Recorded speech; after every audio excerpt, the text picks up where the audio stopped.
preparing the live stream to YouTube. Fantastic. So a very warm welcome also for everyone joining us live on YouTube. And in the meanwhile, we shall get started here. Got it? Preparing the live stream.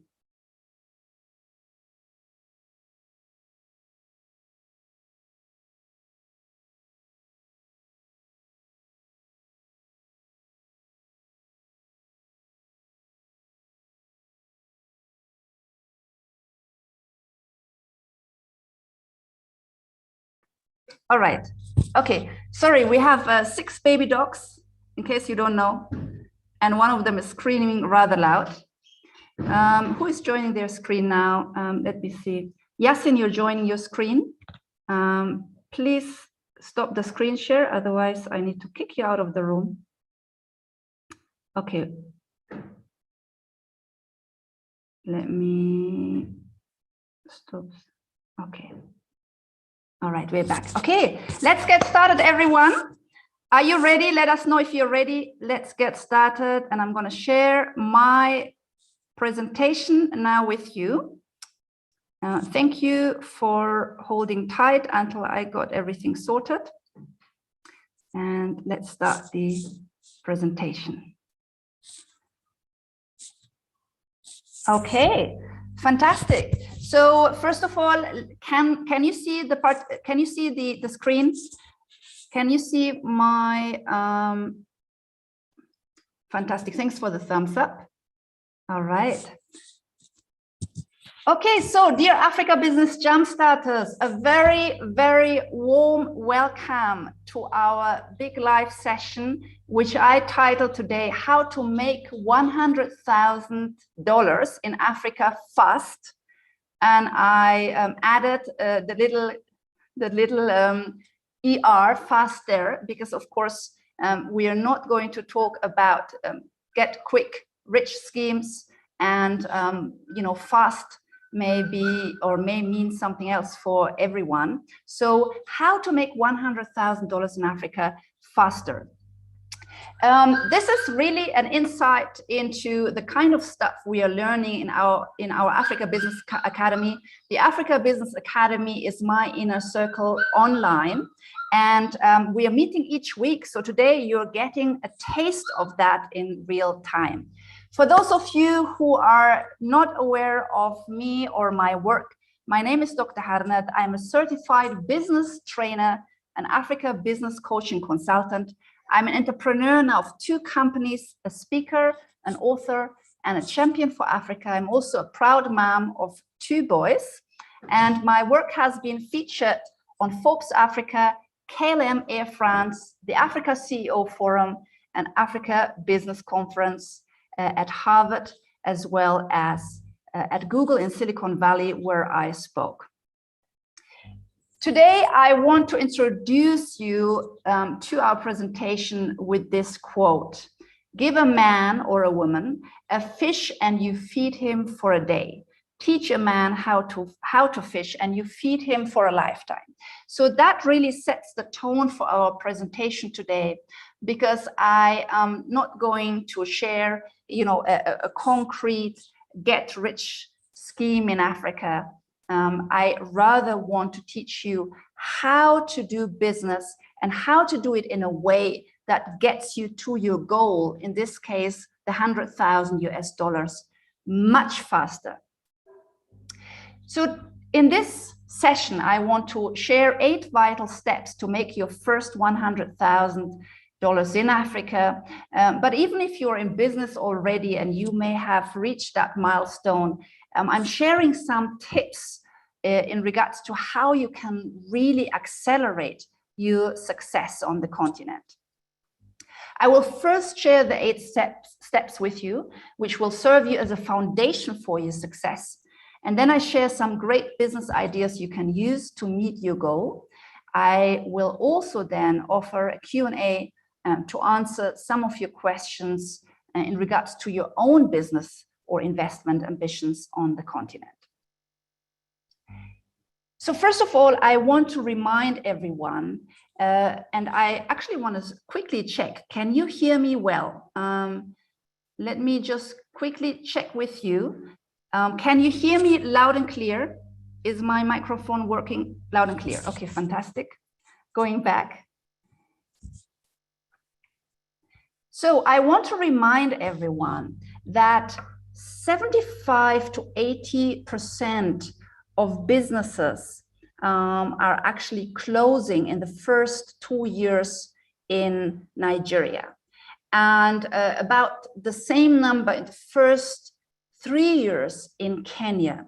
So when we are looking at business and entrepreneurship across the continent of Africa, yes, we will see a huge ambition to start entrepreneurship and to start businesses. We see a big entrepreneurial kind of attitude. People want to start their businesses, but unfortunately, we also see a great failure and business loss. I think this is rather tragic, not just for the individual, but also for the development of the nations in Africa. Because imagine what could happen if, you know, at least half of those businesses that fail would actually succeed.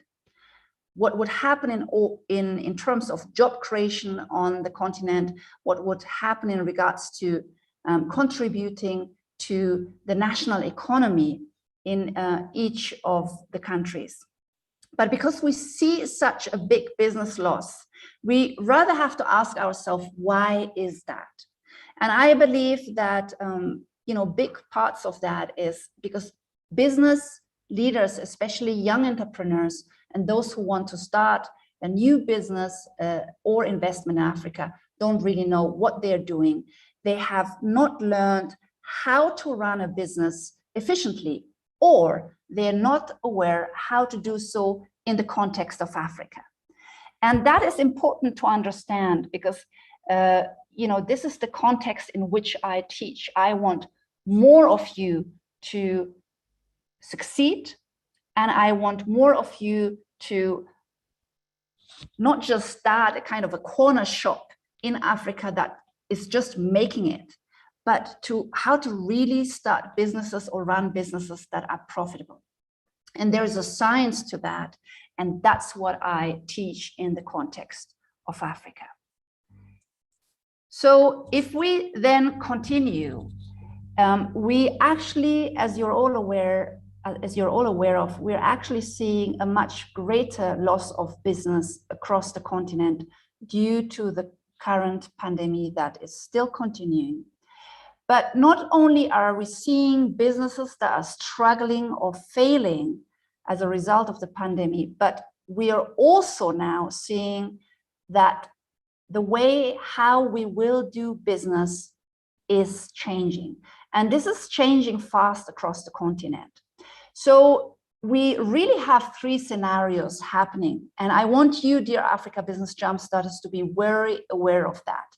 Scenario number one, as I said, is that the majority of businesses in Africa have been failing over the last 5 or 10 years. All right, that's something that has always been happening. On top of it, there's added pressure now because of the pandemic. So we see a greater risk for failure. But now there's a third scenario on the horizon, and that is the way we are doing business is changing across the globe. And unless we are prepared, and unless we are among the winners, it will be very difficult to compete going forward. And I truly believe that this is the kind of knowledge that not a lot of entrepreneurs or business owners in Africa have.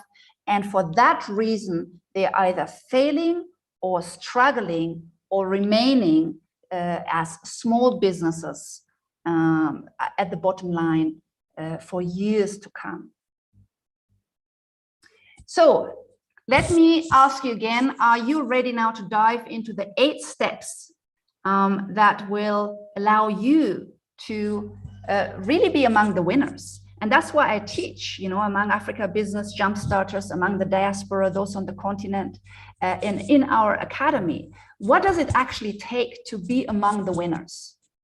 And let's dive in. Can I hear a yes first from everyone? Are you still focused, and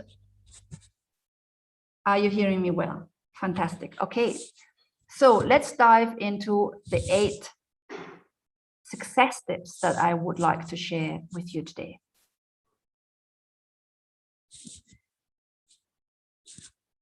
So, number 1, make an unapologetic decision to succeed. Make an unapologetic decision to reach 100,000 US dollars. Make an unapologetic decision to be among the winners. And this step 1 may seem like the opposite, but as someone who is an Africa business coach and a business coach, and I have, communicated, engaged, and trained thousands by now, I can tell you again and again that most people, the majority of you, are not making an unapologetic decision to succeed. And that looks a little bit like that. So on the left-hand side, you have what the mind of the masses is looking like, the mind of most entrepreneurs. The mind of most entrepreneurs is usually always competing with a lot of distractions, be it Netflix or checking what's happening across the globe in the news, answering the phone, being on SMS and phone and WhatsApp and social media and email, really also double tasking and feeling the overwhelm of managing a business and maybe your family and other projects in the community, or focusing too much on the things that are not really working for you in your business or in your life, constantly being focused on, really trying to manage what life throws at you. And that includes many of the challenges in business. But what I see is very often a focus on what's not working, or a focus on someone who has let you down, or a focus on employees that are not reliable, or a focus on a business deal that has not worked out. And when you spend your energy on focus on so many things at the same time, guess what? You will have already lost your focus on making the 100,000 US dollars, or whatever that business goal of yours is.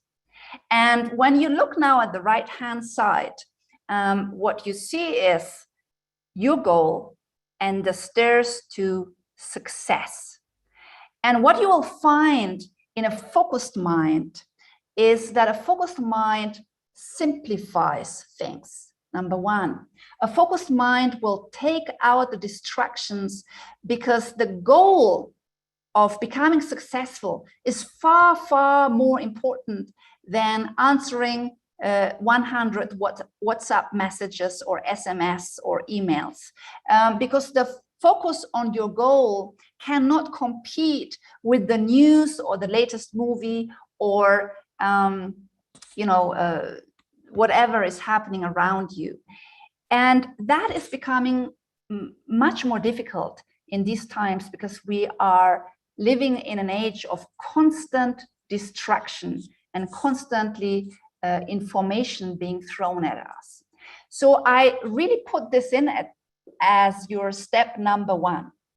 How important is it for you to reach your $100,000, or whatever your business goal is, whatever business goal you have? And you actually need to demonstrate that above everything to yourself. If you're unapologetically focused on your goal, you will make different decisions. And this is why this is so crucial.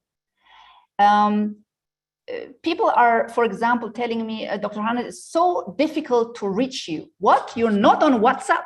We're in Africa and you're not on WhatsApp? Exactly. I'm not on WhatsApp. I'm not on Netflix. I watch CNN 5 minutes a week or 10 minutes a week, just to update myself if there's anything urgent that I missed out to. And generally, I've simplified my life. Why? Because I have really come up with certain goals in my life. And my goal is not the first $100,000 anymore. I have reached that. But I have certain goals in life, and I'm not prepared to share my time, my energy, and my focus with things that will distract me. And frankly, I cannot make time for both of them. They cannot be my priority at the same time. And that is a very important decision and mindset shift you have to make if you want to reach your goal. For those of you in business already, and I'm spending a little bit more time here because it's my favorite subject, but for those of you in business already, focus on putting processes and systems in place that will help you succeed. Do not focus in putting off fires.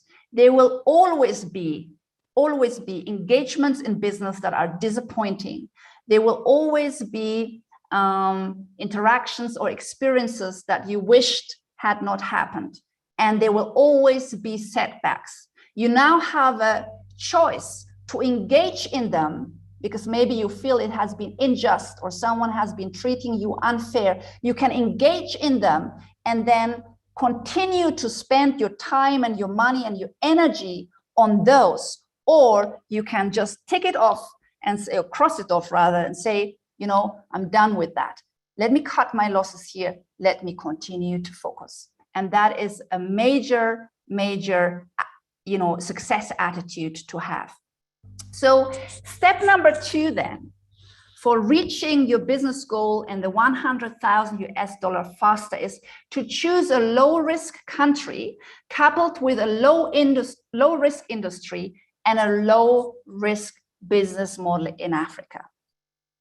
So on the left hand side, to give you an example, we have a training company operating in Botswana. On the right hand side, we have a real estate or infrastructure project in Angola. When you couple a low risk business model in a low risk industry in a low risk African country, you will succeed much faster as compared to coupling a high risk business model in a high risk industry in a high risk country in Africa. And of course, right now, I don't have the time to run you through all of them, but I want to give you some examples. Low risk, for example, would be to couple an agricultural business model with Rwanda, or tourism with Ghana, or trade with South Africa. Or you start an investment consultancy where you share your knowledge and expertise in Tanzania, as compared to engaging into an infrastructure project in the DRC, or a mining venture in Nigeria, or a manufacturing venture in Ethiopia, or finance venture in Zimbabwe. So this is really important for those of us, especially in the diaspora or Friends of Africa. And I will come to those of you who are already on the continent, based there, and you may be based in a higher risk country. But this is really important for us to understand, because when you are in a higher risk country, and a higher risk country is at risk of corruption, higher risk of corruption, higher risk of inflation, higher risk of access to dollars, or the lack of dollars in a country, and therefore you are not able to purchase important ingredients, for example, or important products that you may need for your manufacturing venture. You will be at higher risk of conflict and a higher risk of generally business failure, because you're caught up in the bureaucracy and the corruption of the system. And that then causes a lot of delays. It causes substantial delays in getting you where you want to be. On the contrary, when you're looking at lower risk countries, and then you couple them even with lower risk industries. So lower risk industries are those industries that do not heavily depend on the engagement of government offices. All right. So, for example, if you are in the construction industry, you will need government engagement in regards to access to the land. You will need government engagement in regards to construction permits. You will need government engagement in regards to port services. And when you, on the contrary, couple a low-risk country in Africa with a low-risk industry, you will cut many of these risk factors out. And therefore, you cut cost, you cut time, and you cut risk. And when you do that strategically by cutting down cost, time, and risk, guess what? You will get to your $100,000 goal, or whatever your goal is to succeed. You will get there much faster. This is especially true if you are a startup, if you are a newcomer to Africa, or you're starting as an entrepreneur for your very first time and you don't really know what it means to run a business. For those of you who are already based in a higher risk country, I would then suggest Nigeria, for example, Ethiopia, Zimbabwe, DRC, all of them amazing markets, higher risk. Ethiopia and Zimbabwe were at lower risk. They moved into the higher risk category. Ethiopia, especially because of the conflict and the war that is happening, and at the horizon, investor confidence has gone down dramatically in Ethiopia. There's a huge spending on warfare, which is absolutely a disgrace. Let me just add that in the 21st century in Africa, it just perpetuates the image that we always had of Africa. But it is what it is. And in Zimbabwe, unfortunately, we have a huge inflation happening at the moment that is also cutting down investor confidence and business confidence.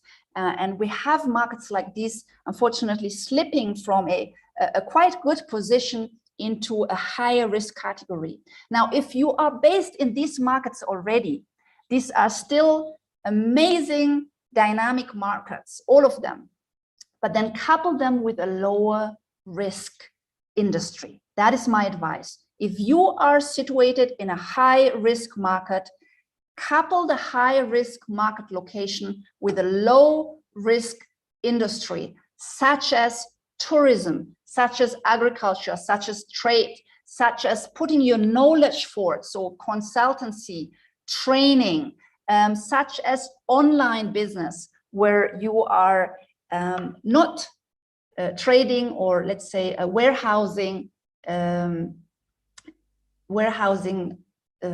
products yourself, but you're connecting, for example, businesses, or you are sharing your knowledge online. That is, again, a good strategy to help you succeed and to mitigate some of the risk you will face locally. Step number 3 then, dear Africa Business Jumpstarters, is to find the perfect product market match. This is crucial. And again, I don't think enough entrepreneurs or business owners in Africa understand the concept. It is not enough to just produce mushrooms. It's not enough to just be, in tech and wanting to come up with a great payment platform. At this point in time, in particular, where we see the world is shifting in regards to how it does business, it becomes ever more so important that you understand the perfect product market match. That means, what product are you producing, and which problem are you solving with that product, and exactly for whom? And the other question you need to ask yourself, how do I stand out, and how do I increase relevance. The key word is relevance. So very, very often when I engage with businesses in Africa, be it online or on the ground, and as you know, I've extensively traveled through Africa. I'm now based in Kigali. But what I very often see that when when you ask people what they do and what business they are, they say, oh, I own a hotel, or I rent out, I rent out bedrooms to travelers, or, I'm a tour operator, or I am producing chili for the export market. And guess what? Everyone is doing that. And what I mean with everyone is doing that is it is very, very general. And just one moment, please.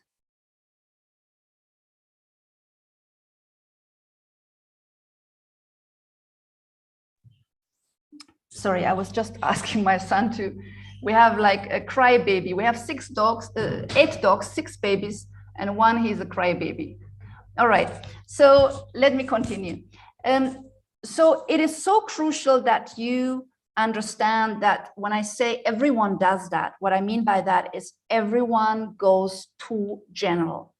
And when you go to general, you actually, again, hide among the business masses, the masses of business owners, the masses of entrepreneurs. And those are the ones that struggle, that stay small for 10, 15, 20 years to come, or that go out of business. It is very, very crucial that you are visible and that you stand out. And you do so by finding the perfect product market match. It is not enough to sell mushrooms. It is not enough to just come up with an industry and a product and just throw it out there. You need to be very aware of the fact which concrete problem are you solving and for whom. The more concrete you go, the more specific you are, the better will you have the chance, the more you will have the chance to succeed. The more general you are in business, we say in business, if you are marketing to everyone, you're marketing to no one. And unless you're very, very aware of the fact to whom you're actually marketing and which problem you're solving, you cannot be specific enough in your marketing message. All right. So how do I stand out and how can I increase relevance? Now, listen very carefully. I want to give you a couple of concrete examples for that. How to become relevant in your market fast. So let's take 3 examples. One is in the tourism industry, one is in energy or solar, and let's say the other one is founding a digital marketing agency for Africa. So if then I ask you, okay, what do you do? And you're saying, I'm running a digital marketing agency. Okay, great. So what do you do? Well, I help businesses to go on social media and to market their products or to market their business there. Or you are running a solar power company, and I say, what do you do? Oh, we provide solar power solutions for households or kind of anyone who wants them. What do you do in Africa? Well, we are providing tours or safari tours in Kenya or in South Africa. That is the approach the majority of business owners take. And as I have just pointed out, what you have really done by positioning yourself in that way, in that general way, is you have taken down the relevance that you have for the marketplace. Because that is a very general positioning, and you have not been able to demonstrate in very concrete terms how you are relevant to a specific group of people. So on the contrary, let me now show you how you can increase your relevance in your business and therefore get more clients and therefore sell more faster and therefore reach your $100,000 goal faster. Let's take the digital marketing agency. if you have, for example, a skill in digital marketing, you need to ask yourself, who is struggling? What problems do they have? And how can I find a solution for them?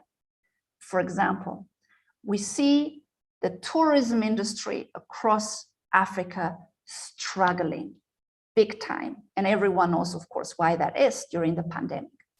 So now we have an entire industry made up of thousands, if not millions, of small businesses across the continent who are struggling to get by, or their sales have just dropped dramatically.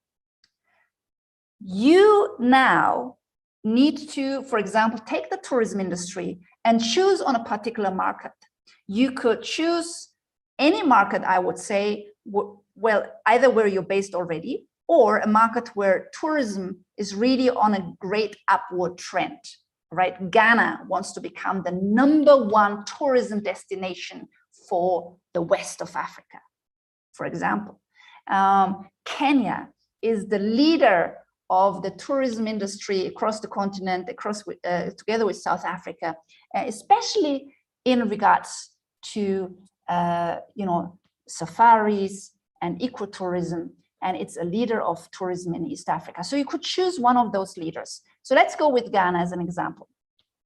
You could then say, all right, I choose to focus on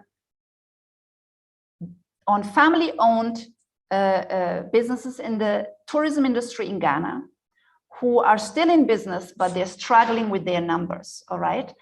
And let me actually focus on those who have really great offerings. So maybe they have a beautiful boutique hotel, or they're doing amazing tours.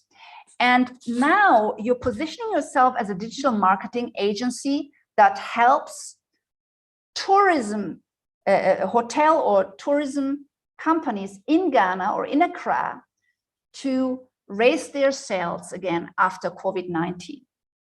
So now you become very relevant to these businesses because they're struggling, and you're coming up with a strategy for those businesses, how to pull in more clients. For example, you could connect them with the diaspora or with the first business travelers coming back, or you could shift the focus on national tourism, which is a huge buzzword at the moment, but I don't think, most people in the tourism industry, most business owners in the tourism industry have noticed. National tourism is the big opportunity. And I can tell you, I'm here in Rwanda, we've been bored for 9 weeks sitting here in Rwanda. Well, not completely bored, but we would have loved amazing offerings to do something during our 9-week school holiday. Guess what? Rwandan tourism businesses are not showing up. Why? Because they have not managed to change their strategy. And you as a digital marketing company could now come up and assist them in doing so. So can you see the difference from being, what are you doing? I'm a digital marketing company for small businesses in Africa, to I'm a digital marketing and I have specialized in helping family-owned tourism businesses in Accra to get more clients after the COVID-19 pandemic. You're becoming very specific now, and that means you're becoming extremely relevant to a group of clients, which are businesses. And that is how you really increase your income manifold and very fast. And once you have kind of mastered that group, you can then, diversify into serving another group that you see is really struggling, for example. Now, the same with solar energy. Let's say, again, you're offering solar energy services. And that in Africa looks mostly like this. You have a kind of a shop or a warehouse or a showroom, and there you have your solutions, and then you kind of wait for someone to call you or to come in or maybe someone in real estate is referring clients to you. And yeah, and you're saying, yes, this is what we can do for you. We have solar power panels, or we have this and that solar heater, and we can fix that on your roof. You know, of course, the business is important. The problem again is, how much relevance do you have? And those are the businesses that struggle. And those are the businesses that are not making it fast to their financial goal. So what could you do instead? Instead, you could, first of all, realize that with a solar powered business, you are already in an industry, or not an industry, rather, an industry or an amazing trend that is happening across the globe. And that is the trend of going green. And I, again, do not think that most business owners in Africa realize how fast this trend is growing in the West, for example. And usually Africa is catching up, and we are very often too late to catch up. And what we can really see in the West is consumer habits changing very fast in this regard, policies changing fast. I want you to take notice, government policies, trade policies changing fast. And that means that you are actually in an upward trending industry. The problem now is that you're not making use of that to your benefit.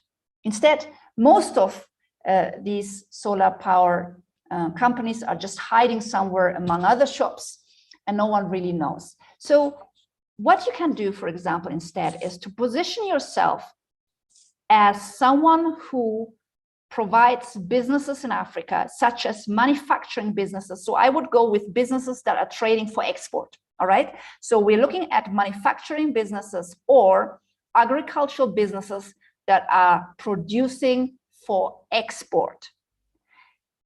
Now, these businesses, unless they catch up fast with the trends that are happening across the globe, they will struggle 5 or 10 years down the line. The reason being is because export or import policies in the West are changing. And consumer habits are changing. People want to go green. And you could position yourself as a solar power company to help these manufacturers or to help these agri-businesses in Africa, help them go green by purchasing your solar power solutions. And you're now almost becoming like a consultant, and you're allowing them now to cut down carbon emissions. You're allowing them to go green. And this is something that these manufacturing businesses in return can use to promote their products as a product that is green or greener or going green. And again, this is what all the big businesses are doing across the globe. And I don't want Africa again to be last. So if you are in the industry of solar power or any other kind of alternative energy, use that to help manufacturers and agribusinesses that are preparing for exports, to help them get their businesses and products, to make them greener so they can continue to compete on the global stage. That is powerful positioning. So when I ask you, what business are you in? You're not saying, oh, we sell solar power panels. Guess what? Again, thousands are doing that. What business are you in? I'm in the business of helping manufacturers and exporters in Namibia, in Senegal, in Tanzania, go greener so they can remain competitive with their exports. Let's go to the next example. You are offering tours in Africa. You're offering safari tours in Kenya. You're offering, a kind of historical tour in Senegal. Again, everyone is doing that. this is exactly the kind of positioning that is too general. And when it comes in times of challenge, because there's a low season, maybe a low tourist season, or because COVID is hitting, then you're competing with thousands of others for the few tourists that may be hanging around.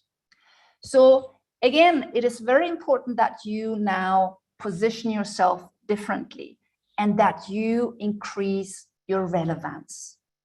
So what are the challenges?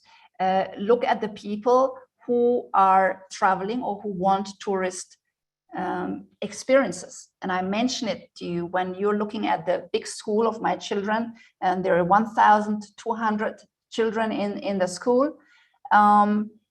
These are 1,200 families that I think were pretty bored staying put in Rwanda because there's only so much you can do in 9 weeks. Or they felt the need to travel to Dubai or, somewhere else to kind of offer something. And I'm talking, of course, about families that can afford it. If you had been the tourist company that positioned itself to provide pleasurable, adventurous experiences for families that are stuck in the country because they can't travel during COVID, you would have stood out and you would have made, hands down, a lot of sales fast. Especially your relevance would have increased during the 9-week holiday, summer holiday. So this is just one example. Again, people are not traveling as much. National tourism is the way to go. Even the people who are traveling are looking for concrete experiences that differ from what we had to offer in the past. So, and lastly, my favorite example, and I will go quick on this one, you may be selling furniture, because I really want to show you this applies to whatever you're selling. So this is the real story that happened with an entrepreneur in Nairobi. I met her personally, and she owned a furniture shop in a mall in Nairobi, and she offered and sold beautiful, luxurious furniture. But the problem was that she had a furniture shop. And guess what? That's exactly, again, how everyone is positioning themselves. And she was telling me that she hardly sold, and she's been in business 3 years, and the business is going down, and she's worrying to close her business. Now you can see the red X, that's the mall. That's where you can't find her, somewhere in a mall, putting up a shop, hoping that people would come and buy. Africa Business Jumpstarters, we are not in the business of hope. You have to be more strategic. Don't produce something, whatever that is, from Chile to furniture to digital solutions, whatever that is. If you're hoping that people will like what you have and they're going to come and contact you or come into your shop, you're in the business of hope. You have to be much more strategic about your offering and about your positioning in the marketplace. So I told the lady, do this instead. Look for developers of high-end, luxurious real estate developments in Kenya. You will find them easily. At that time, there was no COVID pandemic. You will find them easily at real estate expos. You will find them at the the ministry in charge, and their real estate associations. You will find them, even you will look at billboards across Nairobi, seeing at those billboards that a construction is happening of a certain estate. And now go and reach out to these luxurious real estate developers who need showrooms in order to sell their units.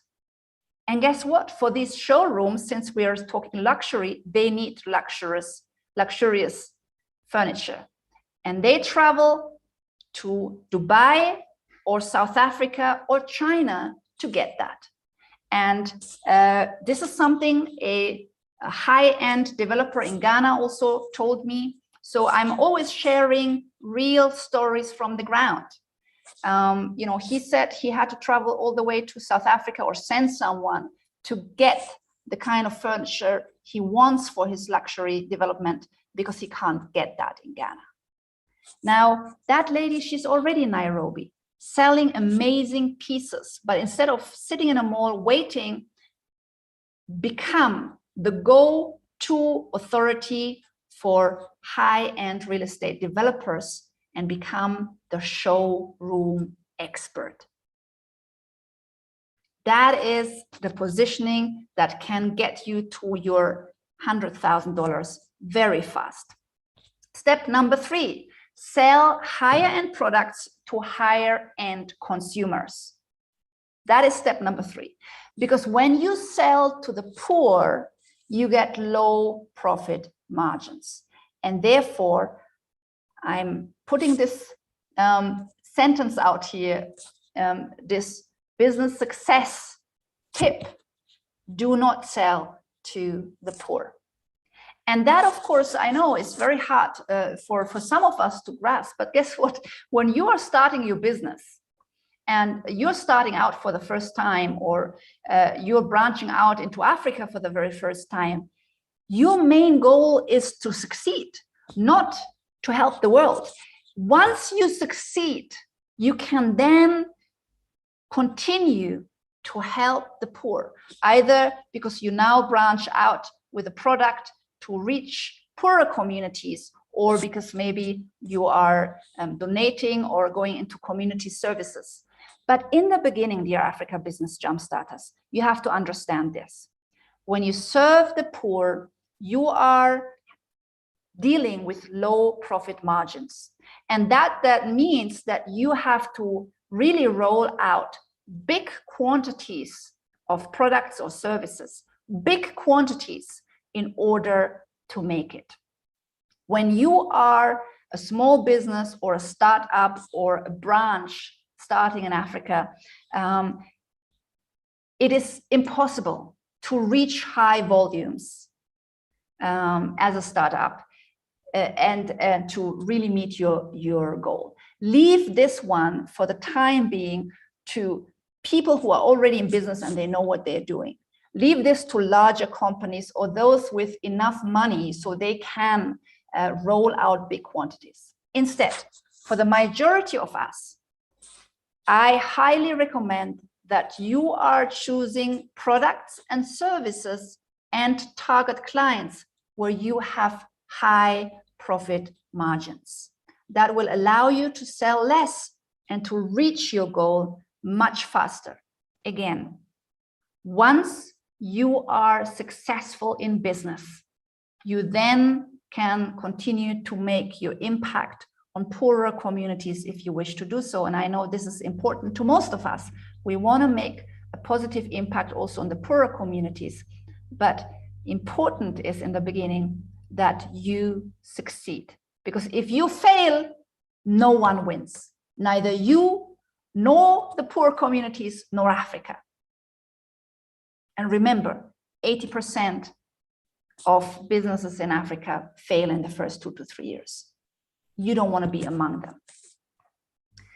And that then means that, when you think about the product or service you offer, because the high end can also apply to a service, you want to go for the raw ivory shear with a black, beautiful lid, instead of the plastic box that we see here, where we just have shea butter in it. Well, guess what? There's probably going to be the same shea butter in these 2 pots, or there may be a very slight, better quality in one of them. But what is selling in the global market is really, first of all, your packaging, if you're selling products. And when I mean packaging, it's your brand, and that can apply to services as well. It is your brand, it is your positioning, it is how the market sees you and values you. So let's say you sell a product for $2, all right? And you may have a $2 margin, or a $2 product with a $1 margin, just for the simplicity of it. Let's say your product selling for $2. You have to make 500 sales to reach $1,000. Do you know how difficult it is to make 500 sales? On the contrary, you may have a product that sells for $100. You only need 10 sales to make $1,000. So the $1,000 is the same. In one, you need to make 500 sales. In one, you need to make only 10 sales. And guess what? You may think it is much more difficult to sell high-end. It's not. The processes are the same. You have to produce your product, you have to manufacture it, you have to design it, whatever it is. Then you have to get it out there into the marketplace. You have to do the marketing, you have to do the selling, you have to do the customer service, maybe the shopping, the shipping, the delivery. The processes in all businesses are pretty much the same in terms of the steps that have to be taken to take a product from design to delivering it to your customer or client. And therefore, the time and energy you spend is the same. But now in one, you need to make 500 sales and in the other only 10. And when you make 500 sales, your life actually gets more complex as a business owner, because that also means you have to now deal with 500 products, maybe the packaging of 500 units, maybe the shipping of 500 units separately, and the customer service for 500 clients. Simplify to just aiming for 10 sales instead, and you will greatly benefit.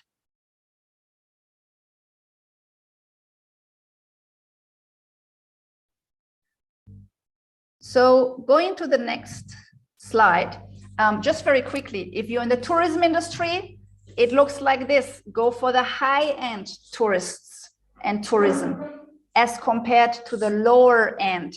You will make your 100,000 US dollars much faster.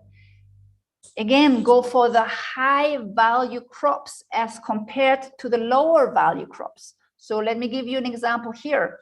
Red chili, generally traded at around $2 to $3, or let's say $2 to $4 per kilogram in the market. Of course, there's very high-end chili as well. You could opt for that, which then can trade to 6 to 10 kilogram. But generally, the chili that we're talking about is $2 to $4 per kg. Now, when we're looking at strawberry, we're now looking at $6, so 2 to 3 times the price that you get per kg. On top of that, when you sell chili, you usually have to sell it as in large quantities, because it's a commodity. You know, when you dry it, you sell it in a dried format or you ground it. It is not something that you can just run around with a kg, 1 kilogram package, and you can run around with that somewhere in a capital city and try to make it sell. It will not sell. It is a product that sells at large quantities, which again takes you further from your goal of making the money fast. On the contrary, when you have a high value crop that you can, on top of it, sell in the local market in small quantities, now you're kind of laughing, because you can sell even 5 kilograms to a business locally, regionally, and for the export market. I met a very successful business owner here in Rwanda, and he had bought huge amount, 70 hectares of land around the lake area. And I'm not going to go in details, because he has shared a lot of insights, and I want to make sure I stay general in regards to making sure I don't share what he has shared with me. But he has bought huge land, and the idea for him was to build a huge resort there. A huge resort with, you know, a lot of opportunities for tourists to engage in activities and so on. And he has since shifted to strawberry production and export instead. Can you imagine? And I'm talking on huge plots of land. And the reason is because he calculated that the world has shifted since COVID. And if I build this big resort, first of all, I'm going to put hundreds of thousands, no, it was actually millions to put in to his resort. And then how quick is it going to make the money back for me? But when I do farming, and especially high value crops, I have the land already. My input is minimum. I need to buy the seeds or the seedling. Labor is very, very cheap in Africa. You know, he will find farmers in the area that will do the labor for him. And now he has a ready export market. He had that, a ready export market that he found through some partners. And he was smiling, you know, big time. And this is exactly what I mean, dear Africa Business Jumpstarters. It is not enough to just have an idea for a product and, you know, to just put it out there. That will not work. You really have to understand, how do I position myself? How do I make sure I have high profit margins so I can succeed faster and make more money with less clients? And on top of it, how has the world changed since the pandemic? And therefore, an agricultural business, I'm talking, he's a very successful businessman. And even he recognized for the first time in his life that he will make more money with agriculture and exports than putting money up for building this big resort. And that's exactly what it takes. It takes to be strategic and to have the knowledge about some of the key aspects that will get you to your business goals much faster. So therefore, if we're looking at high margins, we want to sell to other businesses in Africa or other businesses abroad. Business to business will allow you to make money faster. We want to look at Africa's upper class, so people with spending power. The idea I had with selling to the moms and dads during the 9-week holiday and selling wonderful national tourism or adventure packages. You know, these are moms and dads that can afford it. Number 3, sell to the African diaspora. Again, there's a huge trend, and this is an amazing clientele. You know, the majority of my business is made on that group. Number 4 is then foreign markets where consumers have higher spending power. Again, sell African products, sell African services to foreign markets. Let me give you one example. You could put up a call center. Again, you know, when we compare with the rest of the world, labor and employees are getting a fraction of the price of the wages that you would pay elsewhere. You can train people here to provide customer service or a call center service, and you can offer businesses in other markets to take that up. All right, so that is how you sell to the right people. That is very, very important. Step number 4, dear Africa Business Jumpstarters. Step number 4 is to sell in packages. So let's look at the example on the screen. Let's say you're a tutor and you're kind of self-employed, and maybe you have another 1 or 2 tutors with you, and maybe you run a small business. Now per day, let's say you're asking for $20 per hour in Africa, and that would be a lot, but let's just do the calculation. And then you are serving maybe, you know, I don't know, 8 students per day. You can make up to $300 a day. And now you're trading, of course, your time for money. but that is what you can do per day. Now, with a training package, you could sell a package like that at $2,000 a day. And a training package, first of all, you need the right clients, again, businesses, for example, and businesses that are struggling is even better. So when I mean businesses that are struggling are big businesses that had the the money, and now you want to sell them training packages. And maybe that example now with the hotel industry struggling, you need to position yourself in a way that again makes you relevant. So if you're just saying, I'm going to train your team, and this business is already struggling after COVID, this is not relevant enough. All right, so the relevance always counts. But selling packages, you could sell a package at $2,000, and you can create packages around everything.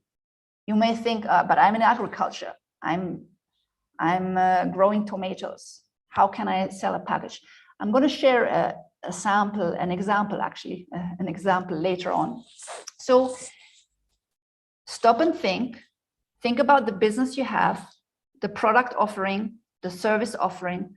How can you create a package and sell that for more? Step number 5, break down your numbers, and then identify your exact sales target. I cannot stress enough how important step number 5 is, to break down your numbers. And I wanted to quickly show you what that means.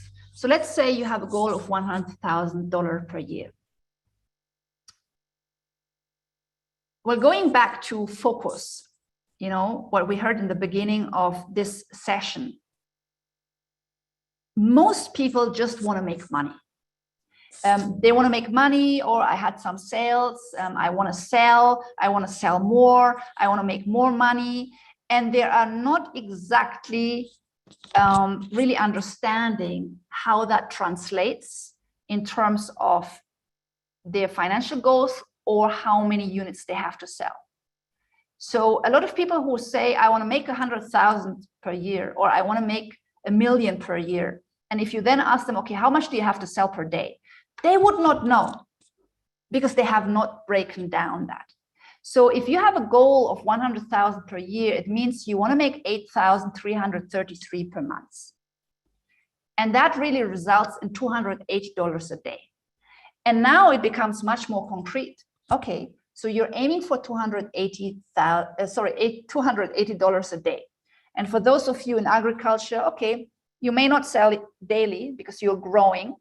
You can also focus on the monthly target, no problem at all.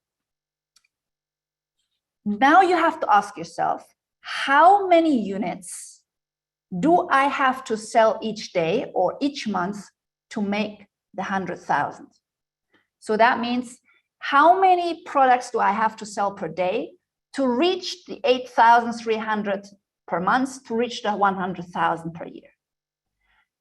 You actually have to break it down. And that, when I learned this, and I'm glad I learned this quite early in my business, this really, I believe, was one of the biggest contributors to understand how I need to think. Because whenever I would come up with a business idea, and I would come up with a lot of business ideas in the beginning of my business, the preparation towards it, and then also in the first 2 to 3 years, I would always see the low-hanging fruits everywhere. And what that would allow me to do is really quickly check, first of all, if a business idea or concept was good or not. And I would check it by, okay, how much can I sell this item for? And how many items do I need to sell per day or per month in order to make it? And when the figure became, oh, I need to sell 1,000 of these items per day, or I need to sell, 7,000 per month in order to make it, I would quickly say it's a big no. And so what I was looking for were business models that would allow me to sell a product or a service where I would need to sell very small numbers per day or per month in order to make it. And now, of course, when you're now looking at the Africa Business Academy, because you may be thinking, okay, I know you have the academy, you're selling at $97 per membership. Now, look, this now, because I have a membership, this keeps rolling, number one. And also, when you look at most memberships, they're selling at $15 or $20 or $30, across the world, if you're looking at memberships. So go high end, and you would be allowed to sell less to better clients. And what I mean with better clients is because people who invest in buying from you higher end are usually the lower headache clients on top of that.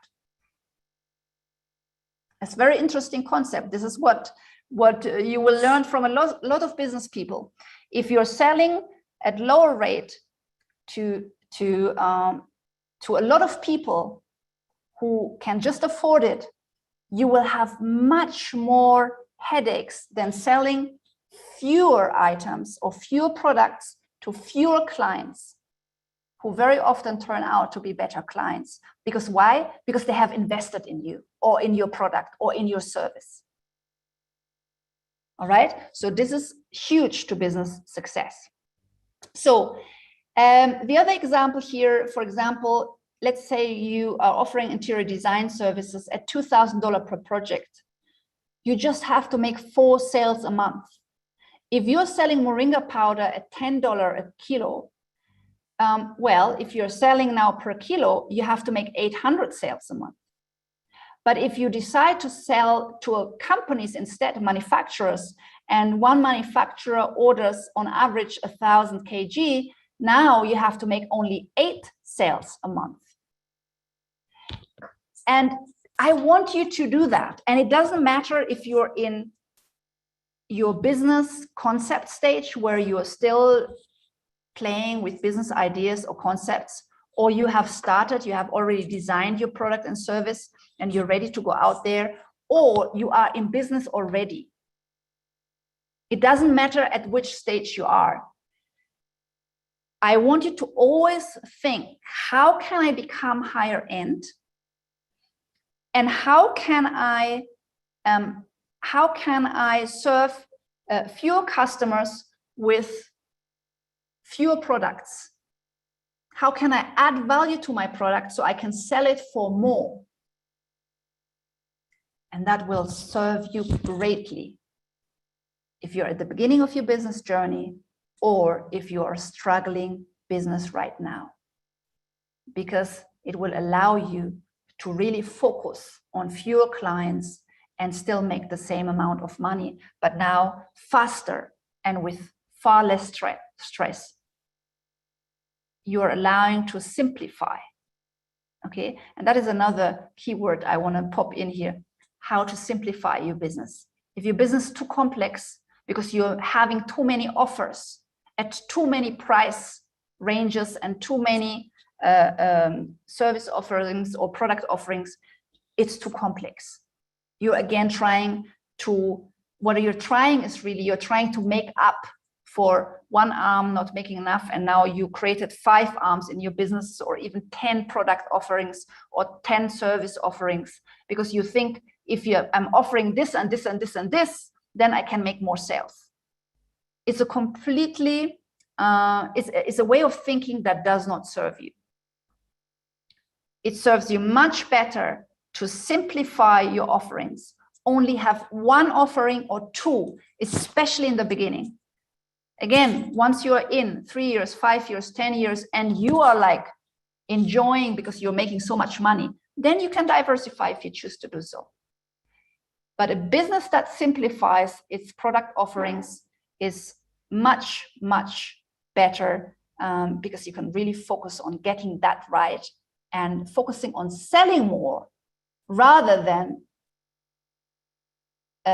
focusing on designing more and diversifying more. Diversification is important, but only once you are successful. You know, diversification is important, but it should not lead to overwhelm. So keep your diversification in a very simplified manner. And that's, again, something I see all the time. Even if I go on websites, services we offer, and then it's like a whole list. I'm already lost as a client. There's like 10 service offerings. This is how we can help you. You know, I'm already lost as a client because there's so much on offer. And a client who is confused will never buy from you, or potential client rather. Step number 6, spend 60 to 80% of your time on marketing and sales. This was a gem I got rather late in my business journey. When I got this gem through one of my coaches that I heavily invested in, it changed my business immediately around. And immediately, I meant like within 2 months. So I was going down a path, working very, very hard, and always thinking, you know, I'm making good money, but I'm not quite where I want to be. I had very ambitious goals. And it was this missing gem. How do I get to my targets, my money targets, faster?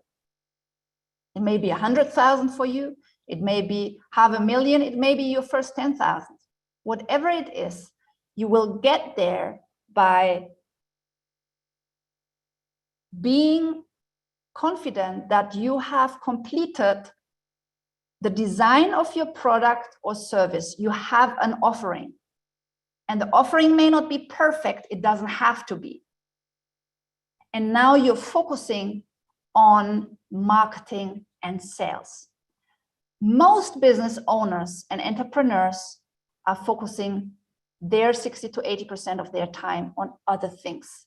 They're focusing it on making their product perfect, because they're perfectionists right from the start. Or they're focusing on operations. You know, they're focusing on day-to-day activities, especially when you are in the beginning, kind of everyone, you're doing customer care and you're doing marketing and you're doing the design of your product. Maybe you have a small team and you feel like you kind of have to mingle everywhere. Now, what usually suffers is the marketing and sale. And you know what? Why? That's where most business owners have the least knowledge or the least confidence in. They don't want to be seen marketing and selling all the time, again, because they feel they're becoming too pushy, or they do not have the knowledge of how to do it the right way.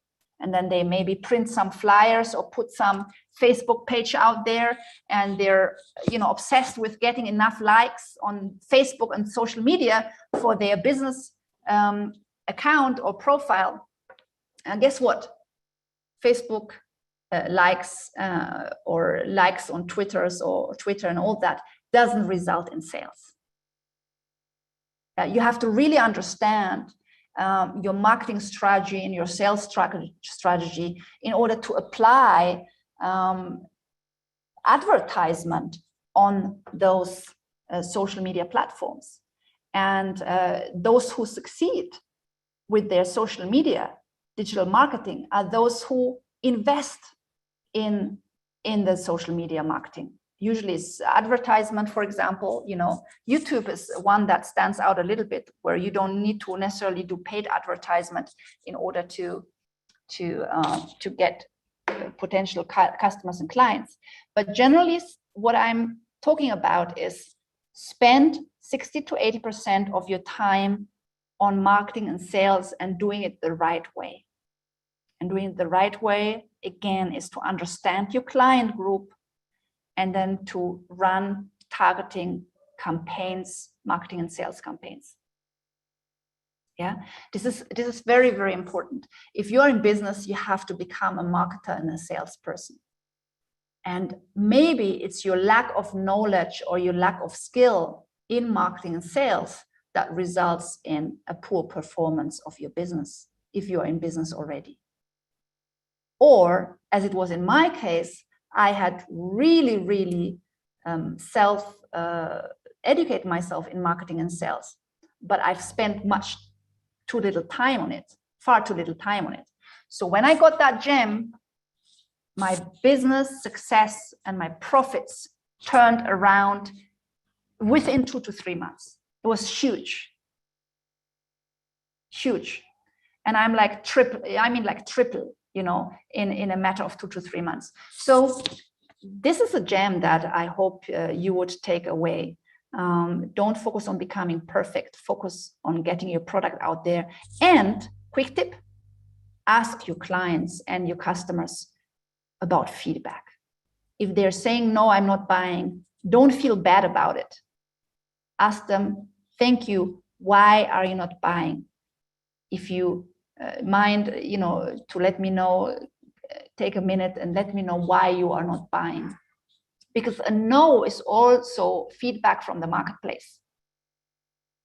And this is crucial for you. You need that feedback from the marketplace in order to then adjust and improve your product again and again and again. And most of us, let's face it, have never asked the marketplace. And you need to know who is your marketplace, who are your buyers potentially. And then you need to ask them, what do you like about my product? What do you dislike? What are the strengths? What are the weaknesses? What are the challenges that you're facing right now that I may not be aware of, so that I can amend my product and my service of my product offering. This is huge because also the world of business and markets and consumer habits are changing all the time. Preferences are changing all the time, and you need to be up to date. So again, spend 60 to 80% of your time in your business on marketing, on sales. And number two, ask your marketplace for feedback and apply that feedback. Step number two, watch your expenses. And now I brought this picture because I thought it kind of brings the message home, because we have here David and Victoria Beckham, and we would assume, all of them, that they're rather successful. And well, they are, but here's the true story of it. When we're looking at Victoria Beckham, we would of course say, yeah, I mean, she's rich, she's making multi-millions in her business, she's successful. She made in one of her businesses, I don't know, $20 million. Would you love to make $20 million? Of course. Would you think she's successful? Of course. Guess what? She spent $35 million. So she actually, although she made millions, she lost millions more in making her fashion brand. And this is over a few years now. This is not in year 1 or 2. We're talking I don't know, the last 5 years or so. And so she's actually losing millions every year. And this is, again, something I think that is so important, because we are very often so focused on, I want to make 10,000, I want to make 100,000, I want to make 1 million. But you may be making it, but if you don't watch your expenses, you may actually be losing much more.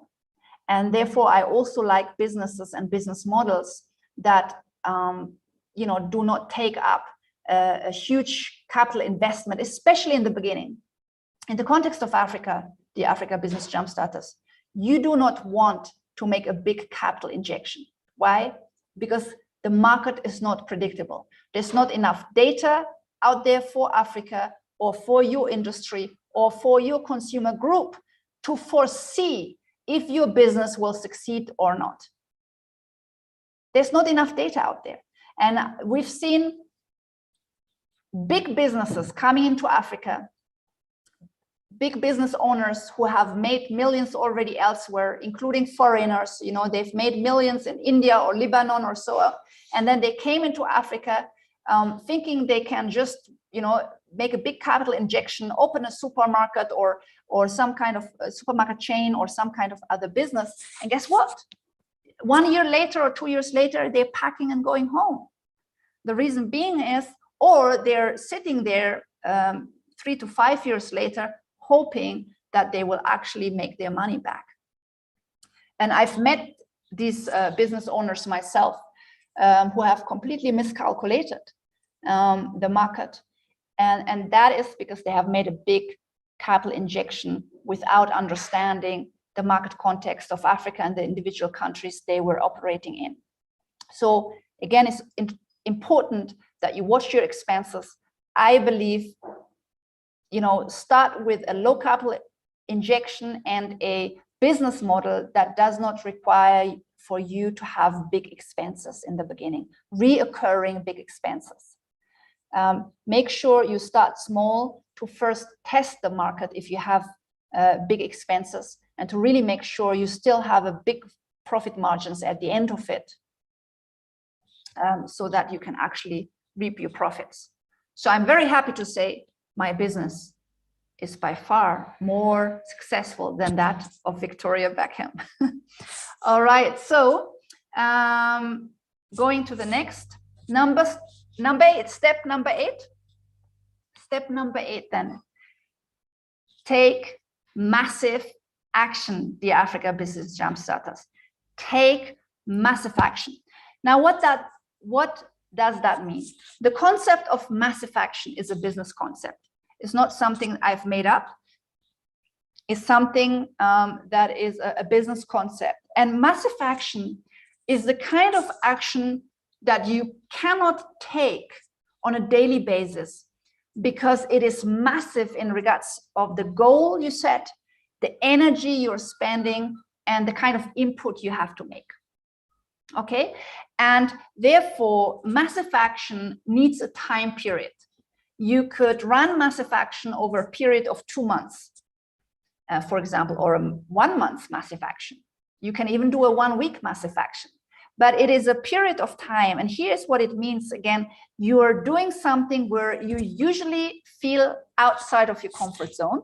All right, so it's the kind of action that the average person, and let me add, the average business owner in Africa would not take. Why? Number one, they feel out of their comfort zone. And number two, it feels so head on that they rather retrieve to what they know. And what they know is usually average. That's just normal human behavior. And so massive action then, for example, could be that, let's say you are kind of, making a sales per day. Maybe you get a referral, or you're reaching to someone out. Maybe you're in the import-export business or any kind of business. And now you are deciding that you will reach out to 50 potential buyers a week, or make it 10 or 20 potential buyer a day. And you're doing this so actively and so hands-on with so much focus that you will see major momentum coming into your business. You will see major momentum coming in, and as a result of that, you will see major business progress. And again, this is what most business owners or entrepreneurs in Africa don't do.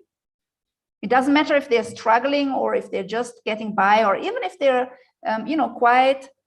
doing quite well, but maybe they want to hit their next stage. You cannot hit your next stage or make a big leap or make a lot of progress unless you take massive action. And for example, in my own business, I have constantly massive action periods. One early in my business that I would like to share, and I'm going to also share what we did in Kigali, but one that I did very early in my business when I started Africa Business Jumpstart was, I tested the market with a 4-hour live event in London.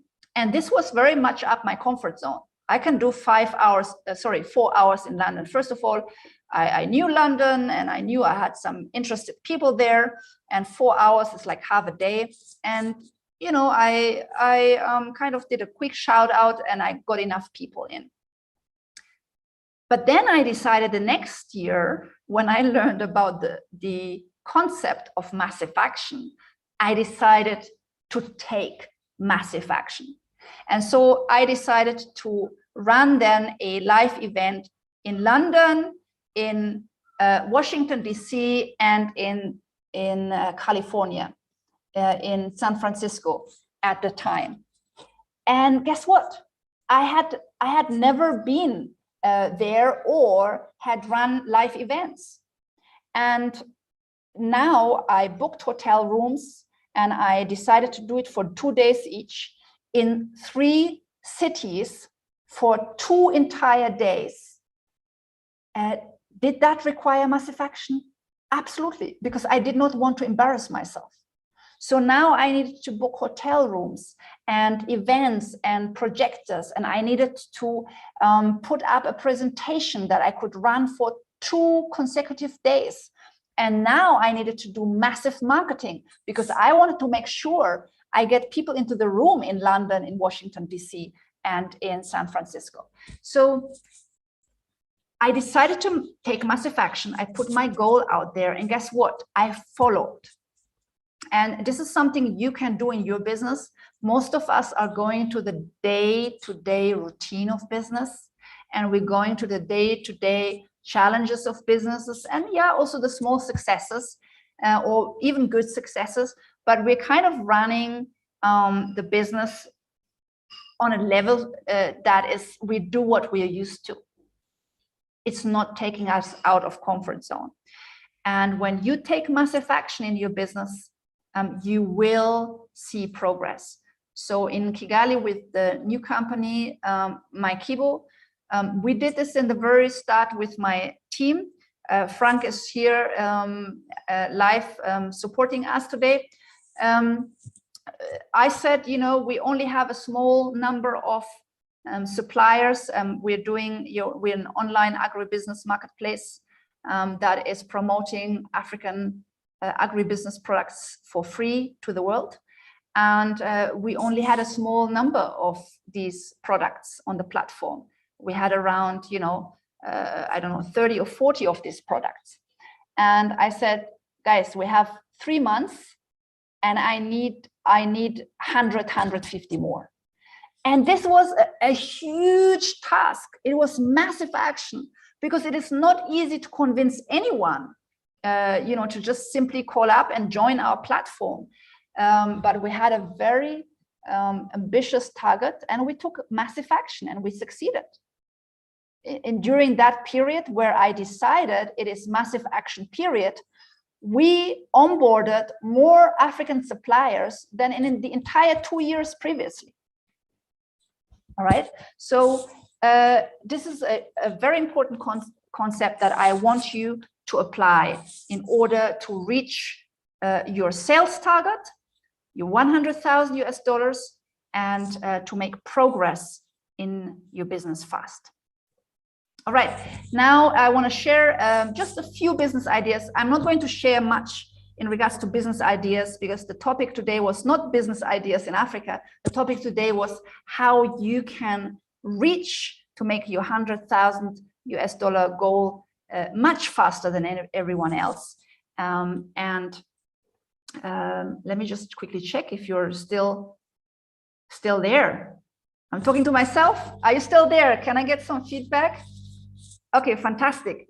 Are you getting some insights, some gems, some tips, success strategies that you can apply in your own business, no matter where you are? You may be at the idea stage, you already startup stage, or even at a later stage in your business. Yeah, so again, I want to teach you how to fish. I'm not going to provide the fish for you. I want to teach you how to fish, so you can make sure that your business succeeds going forward. And let me tell you one thing. I shared 8 strategies of how to get to your business success faster and to get you to your financial goals faster. If you apply all 8 of them, you'll be running, as compared to the majority of business owners who are struggling or making rather slow progress. Okay, so let me share a few tips, business ideas, just a few today, just as a kind of a bonus, and then we'll continue and we'll do the Q&A as well. Let me continue. And I hope you on YouTube are joining as well. All right, let's continue. Where was I? Here. Okay. All right, so let's have a quick look in regards to some business ideas. So, and I want to really show how you can apply what we have learned today in regards to hitting your sales targets much faster. So this is a real concept here. This picture is made, this is a picture from a company here in Rwanda, and they're selling farm boxes. And you can see the farm box. The two young ladies are holding a farm box. And on top of it, on the right-hand side, you can see how beautiful it is packaged. No plastic. They're using banana leaves and so on to wrap their salads and tomatoes in. And by the way, I've purchased these farm boxes myself, so I know exactly what I'm talking about. And the farm box, there are two offerings. The farm box is selling at $25 a day. Now, first of all, what can you see? Well, we said, let's go to the financial goal. Sorry, I'm taking myself a little bit back. The financial goal we set is $270 a day if you wanted to reach $100,000 per year. So at $25 per box, your target is then 11 sales each day. Does that sound reasonable? I mean, you could be doing 6 in the morning and 5 in the evening. And if you have an entire city, no matter where you are in Africa, and you have an agricultural venture, or you don't even have land, you could be leasing land from farmers, But does that sound doable? Absolutely. Does 11 sales per day sound doable? Absolutely. And can you see now the importance of understanding the benefit of breaking it down? Most people are just saying, I want to make a lot of sales and I want to make $100,000. But they don't really understand what this comes down to. It's so important that you understand you need to make 11 sales per day at $25 per box if you want to reach your $100,000 target. And now by doing so, you know exactly what your marketing strategy or your sales strategies need to look like. And am I hitting my targets with my marketing and sales strategy? But let's see what else this company has done, or what you can do if you want to replicate this somewhere else in Africa. So first of all, land. You may already own the land, so no capital injection there really. Or if you want, a long time investment, you can purchase the land, or you can lease the land.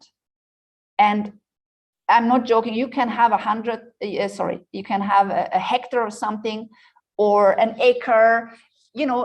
In some villages, even in proximity to the capital cities, you can get this for as cheap as $200 or $500. I'm talking like a year if you're leasing that. These are farmers who have extra land and you want to lease it for a year. I mean, land leasing in some rural areas is so affordable, it's crazy. So you could even start that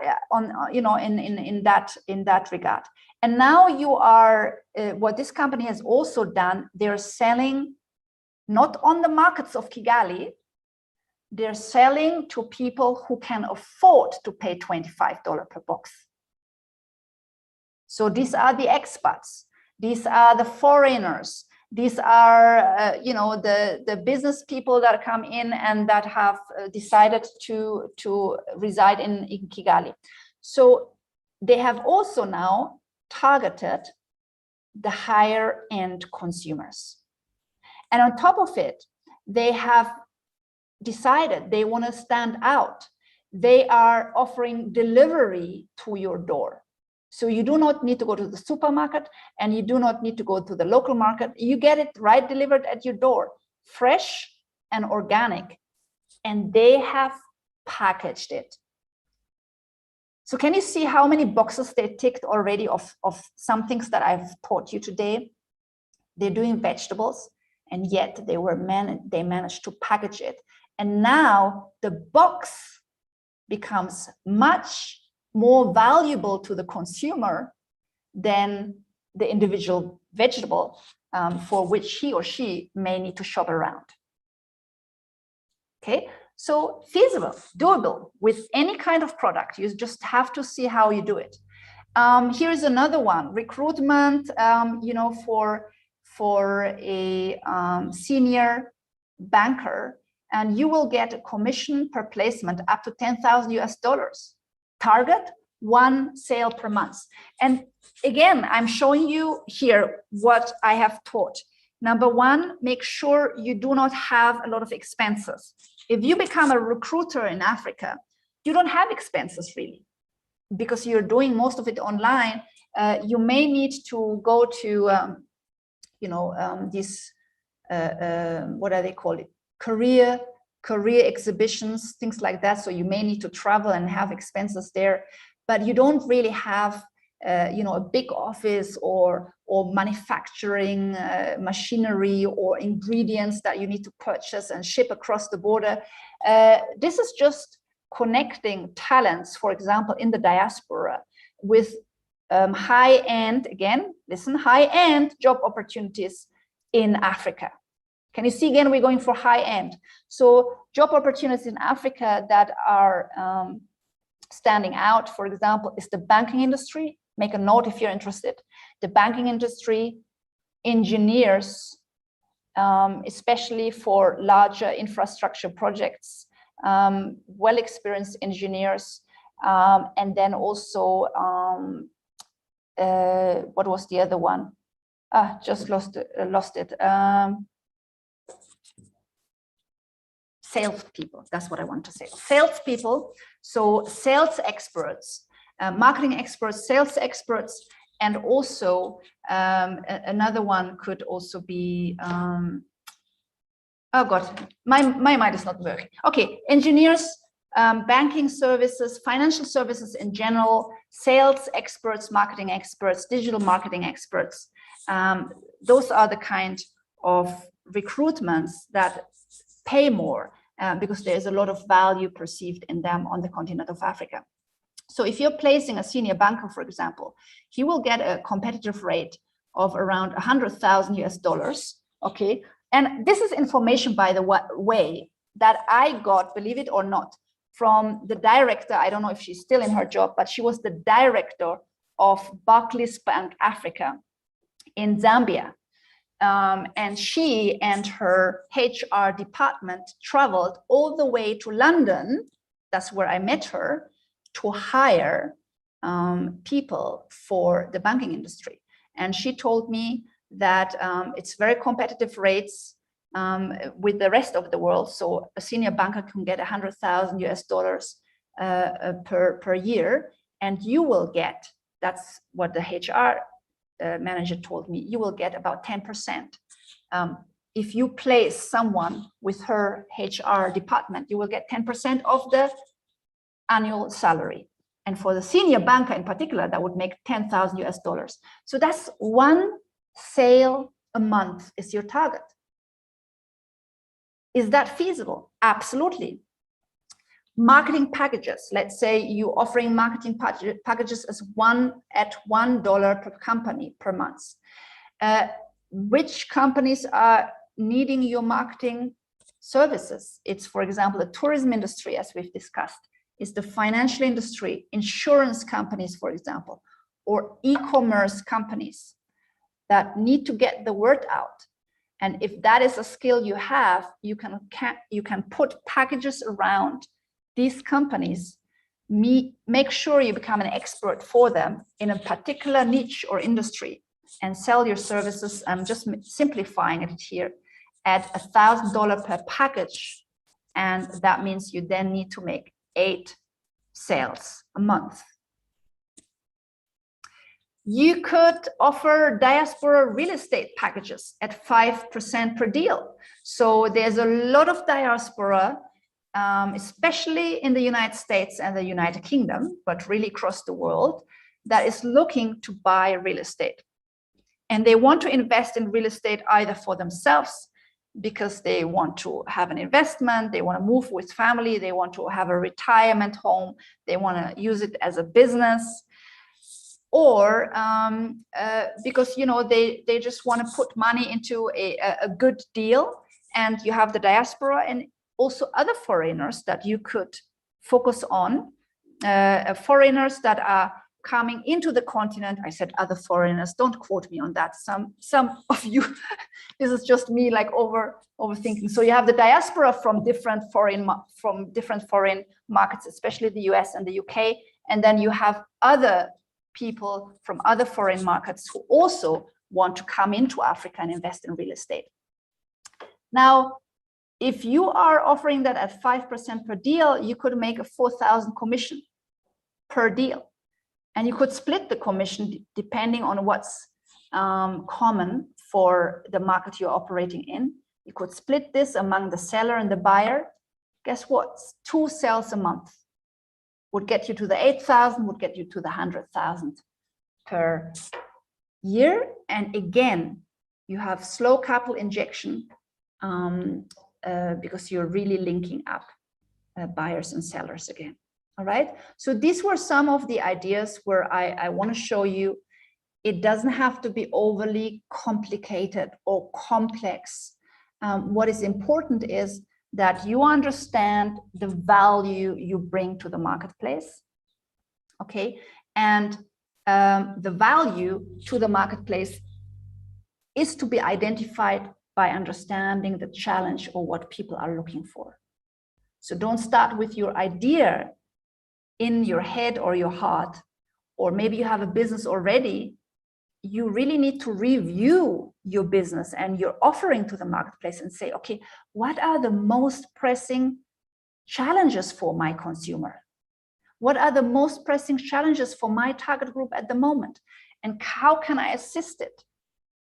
It's not enough to just export a product. You will be among millions of traders and exporters across the world. How are you standing out with your exports? How are you standing out with your training, with your agricultural business, with your real estate, with your tech service or tech company? No matter in which industry you are, it's important that you understand, how do I stand out? How do I increase my relevance? How do I cut through the competition by doing so? How can I make my offering more high-end so I can receive higher profit margins? How can I package them so I can sell less to higher paying client? How do I make sure I cut my expenses and I start with the small budget I have, or a small test budget? Right? So in number 2, which I'm going to, in part 2, which I'm going to present on Thursday, I want to discuss the global trends to incorporate in your business. So what we have really done today, dear Africa Business Jumpstarters, is to look at the success strategies to incorporate in your business to get you to 100,000 US dollars fast or faster. And hands down, what I've shared today will get you there much, much faster. And the more aware of you, you are of it, and the more you apply it consciously, I can guarantee you, you will get to your goals faster. And the second part then is, okay, what are the trends that are happening globally that I need to be aware of so I can adjust my business model in a way that aligns with global trends? Because if you don't, you'll lose out. You may be smiling now, but in 5 years down the line, you may be struggling because you have not seen the trends. And that again is something that is unfortunate when we look across Africa. Most people stick with what they know. They stick with what they have been doing, or they stick with what everyone else is doing. And you really have to do the opposite. You have to constantly, adjust and reinvent. You have to step out of your comfort zone, and you need to do things differently from anyone else in your industry. And you need to be aware of the trends so that you can prepare now for the demand that is already around the corner, because we can see it happening fast. All right. So I hope you will join us on Thursday as well. And we're going to dive into the Q&A shortly. I just want to quickly say, the road to success, of course, is not an easy road. And it is bumpy at times. And you may be confused at times as well, or struggling. But I think it is so important that when you really have some of the success parameters in place and you continue to focus on them, you can overcome each and every challenge in your business.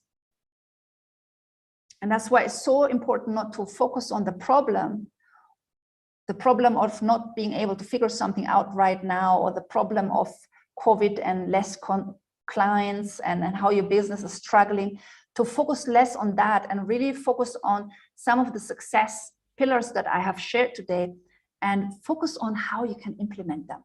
Review your business every time and see where you can make improvements, the ones that I have shared today, to get where you want to do, and you will get there.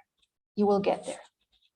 So what I would like to do, well, today I tried to cover as much as I can in the short span of a web class to show you powerful, profitable success hacks not many take advantage of. And hands down, I will repeat it, profitable success hacks not many take advantage of. And the majority of you will take notes and then not apply it.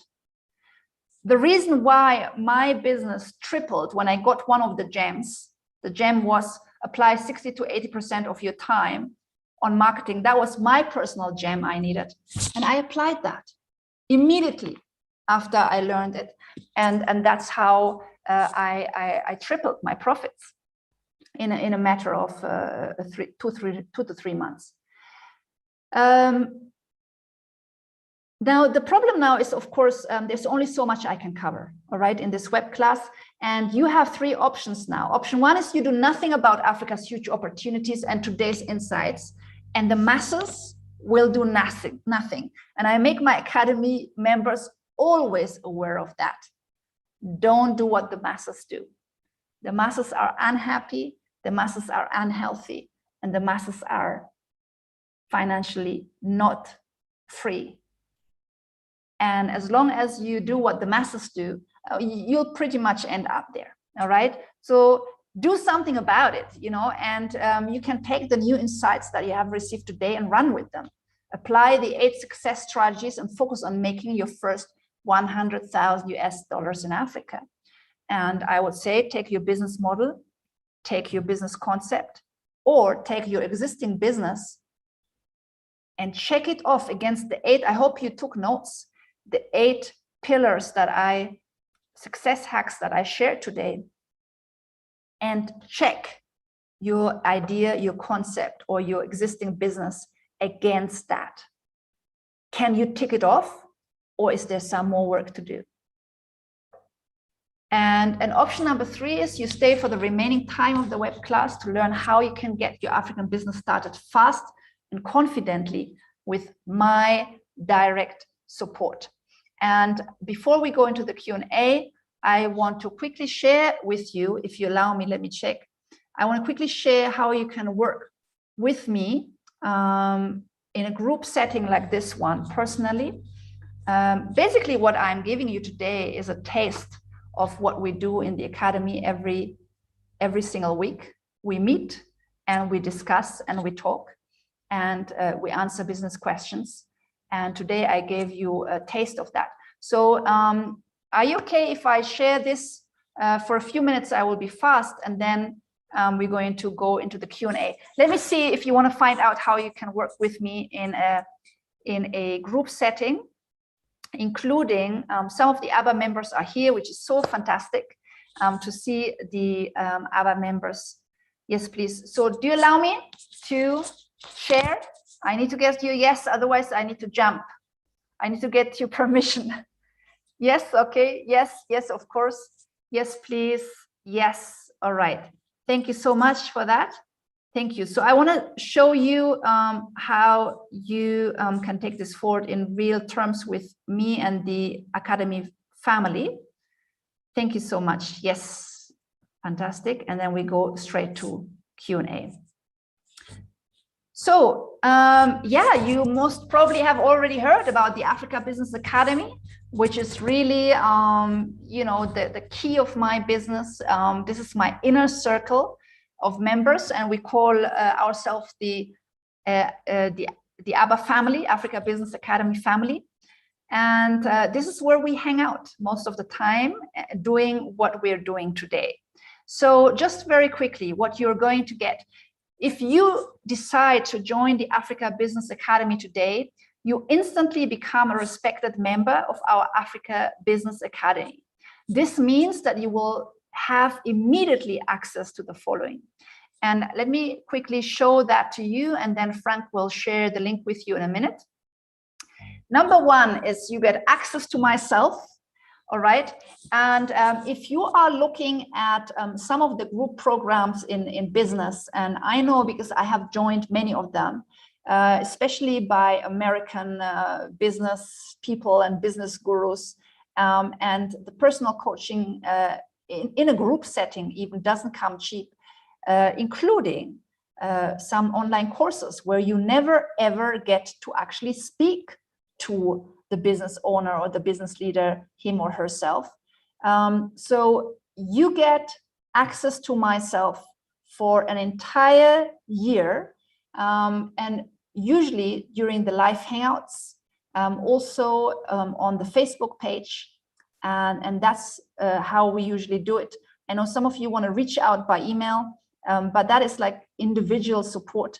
I do support urgent matters by email as well for my ABBA family. I've done so many times, but because we are in our, you know, a couple of hundreds now, it is very difficult to do that on a personal basis. So I assist you during our live sessions, such as this one. We are in a much smaller group setting, and therefore everyone gets to ask their question. ABBA family, am I right? I mean, everyone gets to ask their question. And very often I extend our ABBA sessions if there are more questions. I make sure that everyone gets to ask and gets their answers during our ABBA sessions. And also, we have a Facebook group. So if you have any urgent questions, you can always share it there. You get input from myself and also other ABBA family members. You also get access to our other trainers. So we have the group mentorship and the success coaching on a weekly basis. We have Pamela, who is a agri-business coach. She has built a huge agribusiness venture in Uganda, starting from nothing with 10 women farmers, and now 10,000 in the vicinity of many villages are actually producing for her. So 10,000, of course, includes the families impacted upon in the farming families. And then, yeah, and she has her products, you know, in Europe and the USA. She has branded her own products out of Africa, selling branded products such as chili and cocoa and teas. And she just got last year actually, got a deal with a supermarket in Belgium with over 300 outlets. So she's your personal coach. Then we have Chinonso out of Nigeria, who is building, as we speak, the fastest growing writing company in Africa. He is growing so fast, it is incredible. Within 2 years, he has now a team of almost 50 people. I think 45 was the last time I checked. And he does writing services, but how he basically stamped this company out of the ground it is incredible. He has so many insights to share, especially in regards to team building, because this is a huge problem in Africa, having a reliable team. And in regards to sales, you know, and how to start with nothing. He started out of his bedroom and now growing Africa's fastest writing company. So he's your personal coach as well. And then we have Akosua, who is our PR expert and Ghana expert. Akosua really knows the who is who in Ghana. I mean, literally to the president office. And she is leading Africa's Tech in Ghana, which is Ghana's leading tech event, where the likes of the president are attending her event as well. So, you know, they are also your personal coaches in the academy, but on top of it, we have guest speakers. We have guest speakers in regards to investments. We have Mr. Faraja from Tanzania, who is an investment advisor working with the Tanzania Investment Center. He's an advisor in Tanzania. And he comes also, he's been in the academy 2-3 times now as a guest speaker, assisting those of you who also want to do their business and investments in Tanzania. We had, Akosua is bringing regular guest speakers from Ghana in regards to investment opportunities in agriculture, in tech, in real estate, and also from the diaspora office. Again, under the president of Ghana, the diaspora office, we had the CEO of the diaspora office speaking as our academy. So as you can see, we really bring you high value, and we bring you opportunities that you may, or people that you may otherwise not easily have access to. But then also I teach, and also Chinonso, we also teach how to do business. So it's a combination at the academy of how to do business in an African context, and also getting the right contacts. And then you will also get monthly winning business training videos. So each month I have a training on video that you can watch in your own time, and where I teach how to do business in Africa the right way. And then, of course, you have the ABBA family, our community.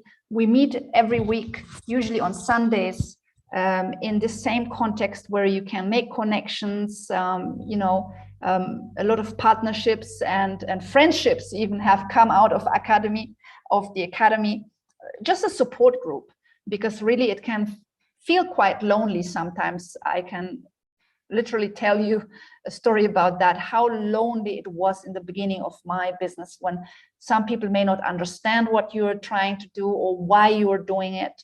And you may simply not have the support, and it can feel quite lonely. I have joined myself in the early phases of my business, online communities. I've paid and invested heavily for them, but these were not people trying to do business in Africa. They were people trying to do businesses in the UK or the US. And so I felt pretty alone in trying to do what I wanted to do. So that having that support community and operating in the environment of like-minded people, in my view, is priceless. And if you sign up today, you will also get this amazing bonus, which is full access to my virtual Africa Business Bootcamp, which is basically 16 hours of training. This is what we did in the live bootcamp actually last time here online with you guys. We literally spent 16 hours together. So you will get that in a video format. The live event in New York City has been put together for you. It's my flagship event. The last one I just did before COVID. I literally got the last plane from New York into the UK. Europe was already closed down, but yes, you'll get access to that as well. So you're probably thinking, what is my investment? So are you ready? And I've mentioned it before. It is $97 per month. And Frank will share the Academy link in the chat box with you. If you're interested to join because you want my personal support and the support of other coaches, and some guidance as you go along, some gems as you go along, then you can join us today for $97 a month. Again, you will get some kind of business advice and insight and connections that you may not easily get elsewhere. And hands down, when it comes to training and mentoring and coaching in Africa, in an African business context, there's no one else really out there who does what we do. Yes, you may get it in a certain industry or in a certain country, but even that is sometimes very difficult to access. And I always say, I wish some of these successful business leaders in Africa would actually make, training and mentorship available, because we really need it collectively. We need to be able to get some good business insights from an African environment perspective, and to learn from experiences from those who have traveled before us. And this is what the Academy is offering to you. $97 a month. I know many of you are possibly struggling these days, and I completely understand that. It's all about adjusting yourself also to the new times. There is a pandemic. Now we have an economic downfall hanging over us, or already kind of happening in Europe and the US. Economic hardship is just going to become more difficult. And I've done my research, as you know. In the beginning of the year, we did a big live session on that, the big reset. Revisit it in my YouTube channel if you wish to do so. The big reset. The world is changing, frankly, and your jobs may not be secure anymore. And the business environment, how the world does business, is changing. And I'm happy to say that yes, we are discussing business in an African context, but we're also taking on board how business globally is changing, so that we can make sure our African businesses are up to speed with trends and changes, and making sure that we do not hide in the masses of entrepreneurs or business owners that fail. And we heard it in the beginning of the session, that 80% of all business in Africa fail in the first 2 to 3 years. So it's important to invest in yourself. It's important to invest in a coach. And Frank is again sharing the link to the Africa Business Academy. For those of you on YouTube, I will be sharing it just after this live session. Just revisit my YouTube channel, or make a quick note there, or keep it open, and then refresh it after this live session. I will share the link to join our Africa Business Academy. And yeah, that's it. We're going to go to the Q&A. Again, for those of you who are in the middle of starting a business in Africa or running one already, joining the Africa Business Academy will help you to keep focused. But important is also that you show up. But whatever we do in terms of live sessions, it gets recorded, so you can always watch in your own time. And it's all about picking out your gems. This is one of the major lessons I really appreciate and always honored. As I said, I signed up to business coaching myself during my first years of business in particular.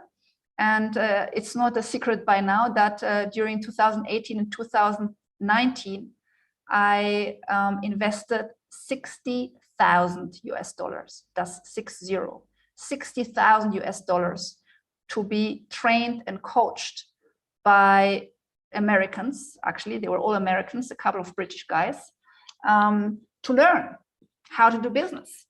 This is how serious I took my success.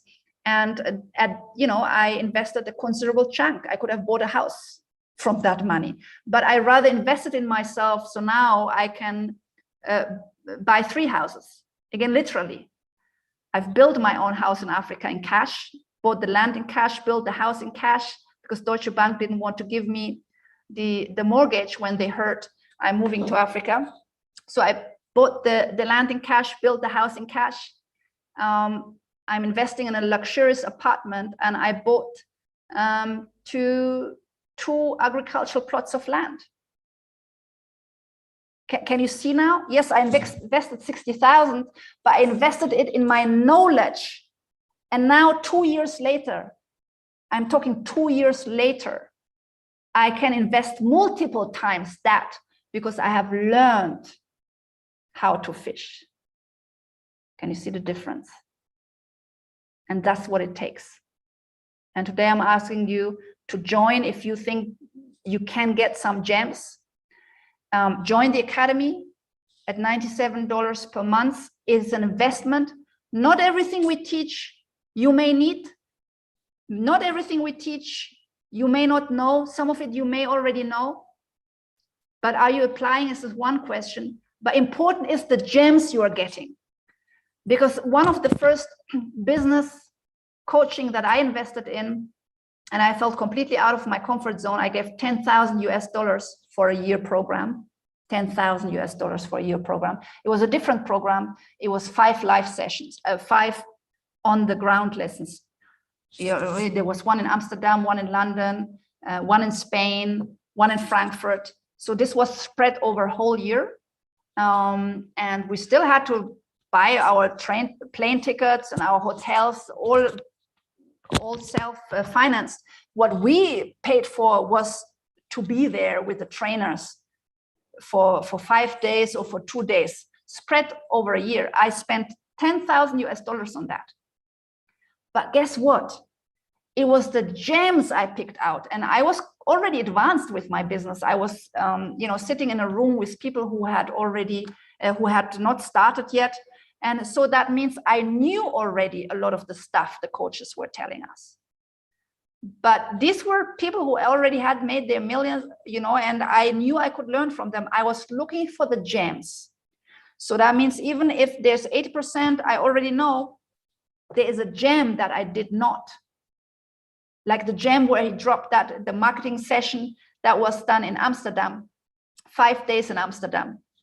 And it was that gem when he said, you have to spend 60 to 80% of your time on marketing. It just hit me. I'm not doing that. I'm spending about 20% of my time on marketing and sales. That was the gem, and I needed it. The gem, the eye opener. I went home, applied it, and my business tripled, and my profits tripled. So can you see, this is the attitude of a person that is successful, a person that is looking for success and that is developing a success mindset, thinks different than the masses, and therefore takes different decisions than the masses, and therefore at one point will stand out from the masses. And if you're feeling this, if you feel like I really would love to do that, but I'm feeling the discomfort, $97 a month is quite a lot, and your old self would not do it. If it feels right, do it, because you want to become the person that's successful. If you want to operate your success as the old person that you are, you will not, because you are where you are right now, overwhelmed or stressed or financially not free or feeling like a robot in your job or whatever it is. You feel like that because of the person you are and the decisions you are taking in life. So one of the main what you would call it, the main success strategies that I've signed up is to become the person that is successful. And what I've learned is the person that becomes successful is not the person that I was, because I was broke and broken, but broken is a personal issue. Broke is the financial part of that. So, so that's it, and we challenge ourselves in the academy also. Sometimes we do challenges how to step out of your comfort zone. And that's important. And Frank knows exactly what I'm talking about, Frank, because we did an exercise like that with my own team in Kigali. I want them to be a team that stands out. So we did an exercise on Thursday, just 2 days ago. We did an exercise on 100%, Frank says. He's probably still smiling. I won't share the details, Frank, because they're private among me and my team. No, basically what we've done is we said, okay, let's step out of our comfort zone. And so we gave each team member a task to complete that they would never do. And they had to kind of overcome that inner voice that say, no, you embarrass yourself, or no, you shouldn't do this, or this doesn't feel right. And they did it. I'm very proud of my team. You know, we actively push comfort zones, and I invite you to do the same. All right, so let's go to Q&A. Q&A rule always in the academy is, I'm going to take people who are visible. Visible are the people who are on video. Visible are the people who are waving, because in life and business, you need to be visible. If you hide among the masses, you will end up like the masses. Okay, so let's do a Q&A. Frank, please join. Please share the link again for the Africa Business Jumpstarters to join the Africa Business Academy. And for those on YouTube, please hold on. I will share the link to join the Academy after the end of this live session. Oh no, I think Frank is even on YouTube as well. Frank, if you're on YouTube chat, you can share it there as well. Okay, so let's do Q&A. Who goes first, please? I need to allow you to unmute. And please only unmute yourself if your name has been called or if you want to ask a question. Okay, fantastic. Who goes first? Let me see. You want to wave? Regina, fantastic. You're visible and you've raised your hands. Yeah. And then Tupik. All right, go ahead. I just didn't understand the difference between the, what do you call it, the African Business Academy, the ABA, versus, I guess, the Import from Africa program, or is there different? Yes, right, Regina, thanks for the question. So, excuse me. So the Africa Business Academy is like my inner circle. We meet every week live, and it doesn't matter what business you're in. So we cover all countries, we cover all industries in Africa, all business models. It's about learning how to do business. It's about learning how to do business in Africa, how to make progress, mindset, and also connecting you to opportunities on the continent across industries and connecting you with experts. The Importing from Africa program that I also run is only about how to import agribusiness products from Africa. So it is specific to one business model. What we can do is, if you're interested to do both, if you are signing up for the Africa Business Academy at full price, because it's a $97.97 is on a monthly basis, and you never quite know if someone drops out. But if you sign up today at a full price, which is $997 for the year, $997, what I will do is, and this was actually not my plan, but to add you for free to the importing program. So you get the importing program for free, which sells at $497. All right. So I'll make a note for my team. If you join the Academy today at full price, you can also, then you will get added for free to the Importing from Africa program. That's usually my quantum leap I do at the beginning of the year. But let me just throw this in at a bonus. Regina, I hope it's clear. The Importing from Africa program is we meet only once a month, and it is basically a 12 module course, and it is only specifically to one business model for Africa, which is to import products from Africa.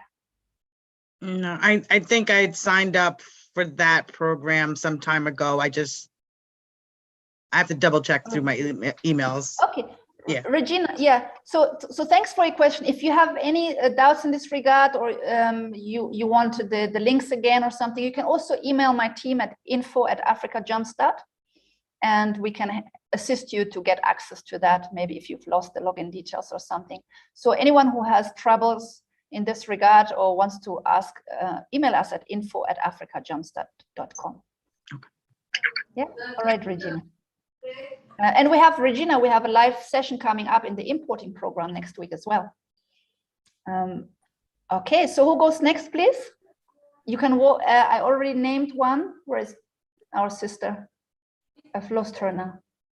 Okay, then who goes next? You can wave into the camera. That's easiest for me.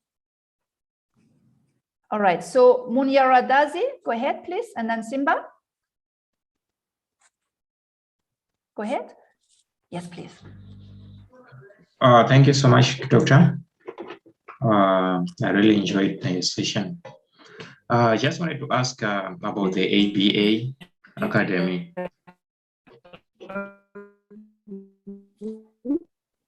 Yes, please. Simba, go ahead. You need to unmute yourself. Yeah, go ahead. Okay. I just wanted to ask about ABA, given the scenario whereby someone wants to join and that person happens to have a business idea already. How best can you assist that person in his or her area of the business that she wants to implement in Africa? Yes. So as I said, we have like weekly live sessions. So the weekly live sessions have always a Q&A. Some of them are specific to an opportunity, for example, how to invest in real estate in Ghana. So not every week may be applying to you, but usually when I come once or twice a month live, like we see it here.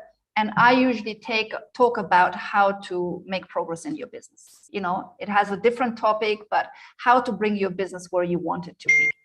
And around different subjects we touched upon some of them, but there's so much more to explore in terms of how to make sure your business becomes profitable. And you always have a chance to then, engage in the Q&A. And as I said, in the ABBA, we're a smaller group, and we focus on making you successful. So I then take my time. Sometimes I also do coaching, a group coaching for, coaching a person for several minutes.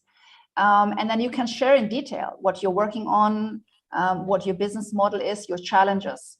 And I will give you advice. And I'm someone, I don't mince my words, meaning when I see that there's something that I feel is not sitting right in your business idea or the concept or the way you roll it out, I will let you know why you may face challenges the way you've set it out now, or how you can amend it in a way or position yourself in a way that will propel you to success much faster. So you will get enough opportunity on that during our live sessions. And then there's the Facebook group, which also allows you to post your question anytime.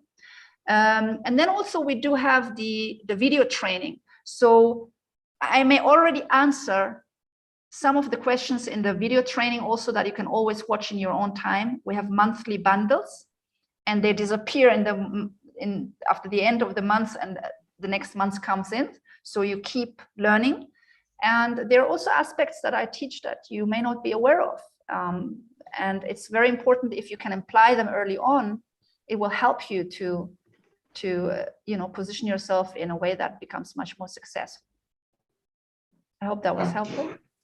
Thank you so much, Doctor. Thank you. Yeah, you're welcome. May I quickly ask you what industry you're interested to get started in? I'm in agriculture, Zimbabwe.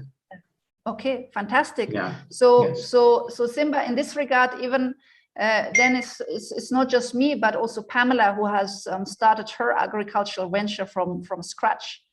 And she just had a live hangout last Sunday. Saturday, yesterday. She just had a live hangout yesterday with ABBA in terms of agriculture.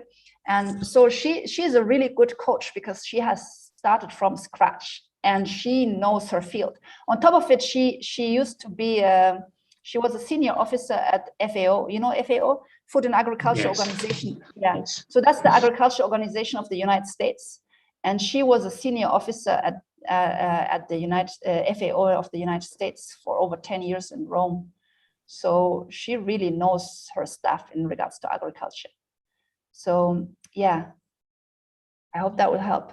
Thank you. Thank you so much, Doko. I'm joining you today. Fantastic, Simba. Warm welcome. Abba, can you welcome Simba, please, to the Abba family? We have a few Abba members here. Please welcome him warmly and everyone else who's joining today. All right, Munyaratsi, please, go ahead. Okay, thank you so much, Dr. Harnet. Thank you. It looks like a favor is falling upon us. The speaker is from the same country. I'm from Zimbabwe. Also from Zimbabwe. I'm just quickly. May I interrupt you? Sorry that I'm interrupting you. It's just that the quality, the sound quality of your speaker is very weak. And for that reason, I would like you to just quickly ask the question because it's a bad quality. Thank you.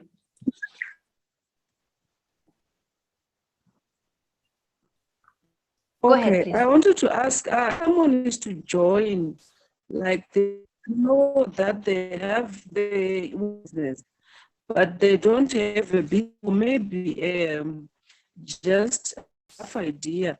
Will you be able to add that case to? Yes, I think I got the question. Okay, so I will mute you. Unfortunately, yes, unfortunately, it's either the connection or your microphone, but I think I got the question. So let me actually, sorry, hold on, mute. Okay. So yes, absolutely.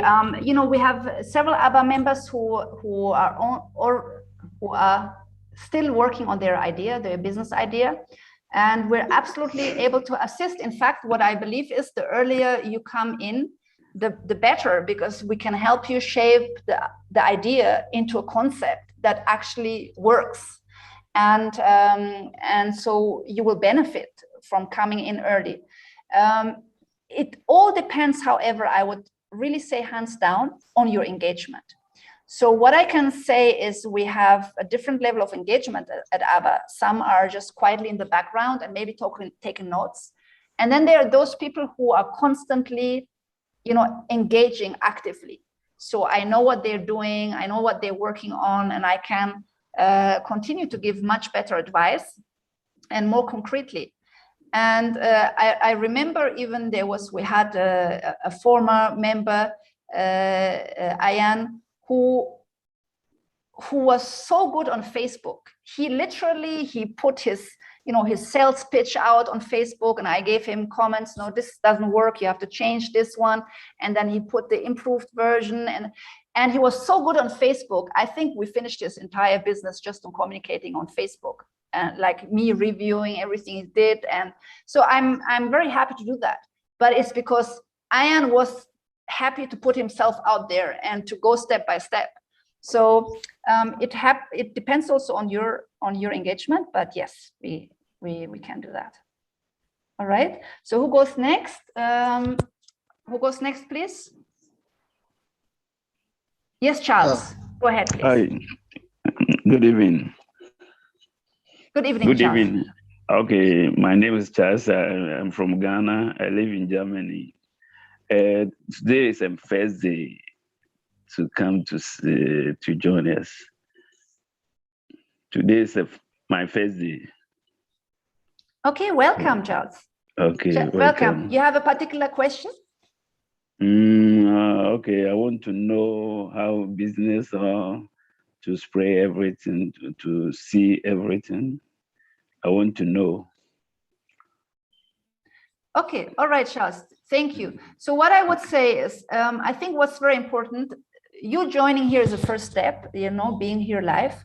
And I believe that, you know, the self-education, you said, I want to know how everything works. So the self-education is key.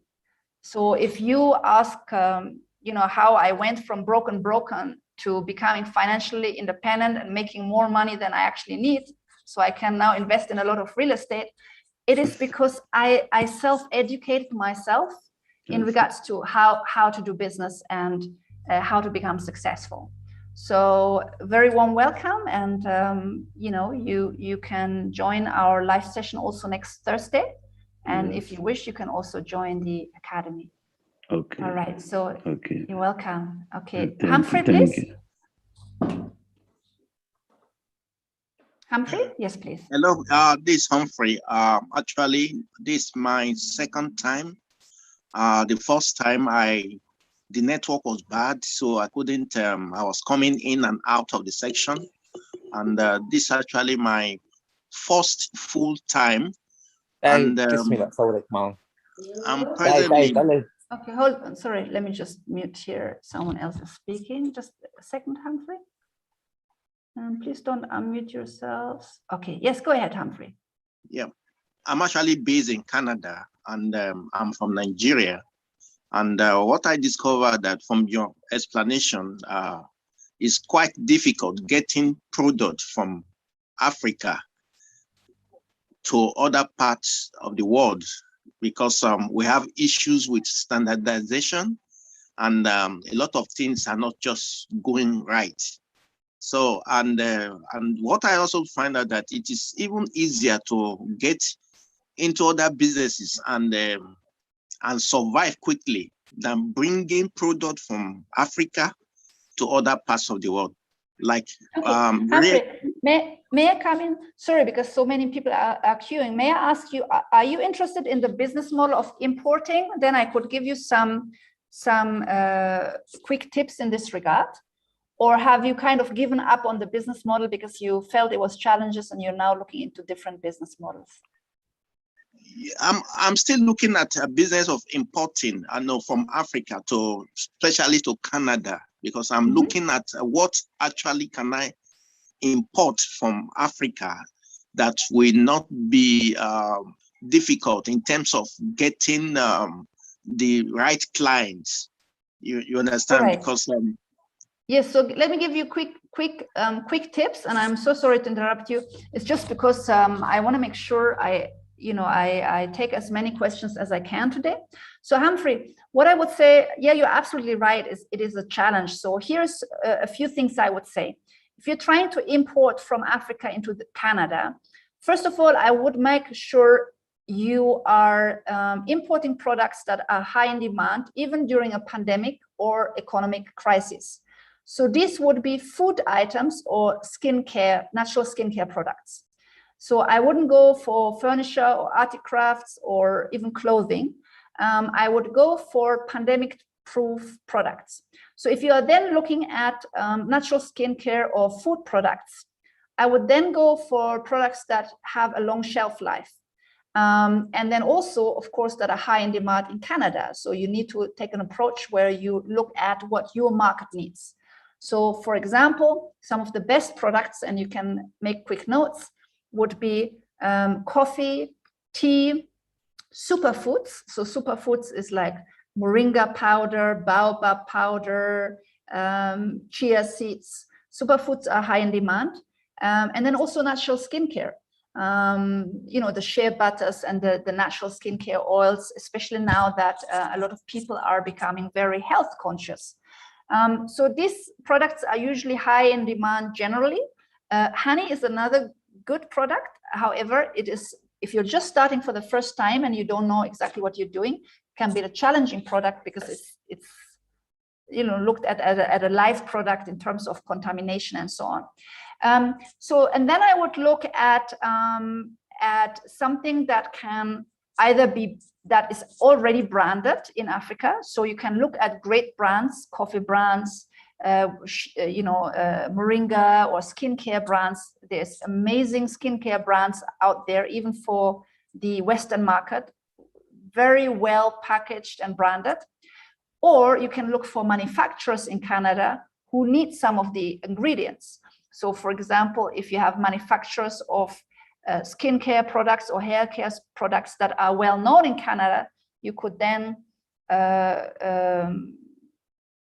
suggest that you're bringing the ingredients, the natural ingredients in.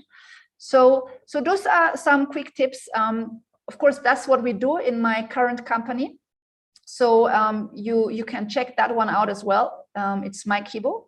I'm not going to share the link today, simply because I want us to focus on what we're doing. We're going to have an importing from Africa training next month or in November, where I do a full training on that and sharing some valuable tips.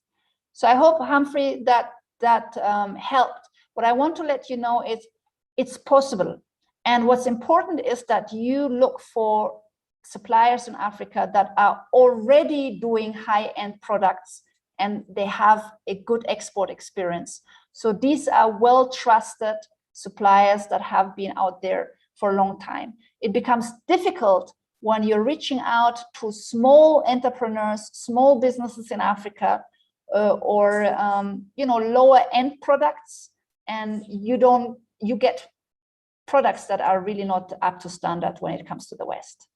All right, so the product choice is one thing, but then the supplier choice is the other thing, and that's what we're doing in my Kibo.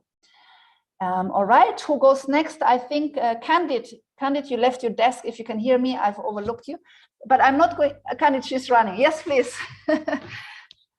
please ask your question, Candid. Just unmute yourself. Hey, how are you? Sorry. Very well, thank you. Go ahead. Okay, so I moved to Ghana a year ago, like in a couple of days, it'll be a year ago.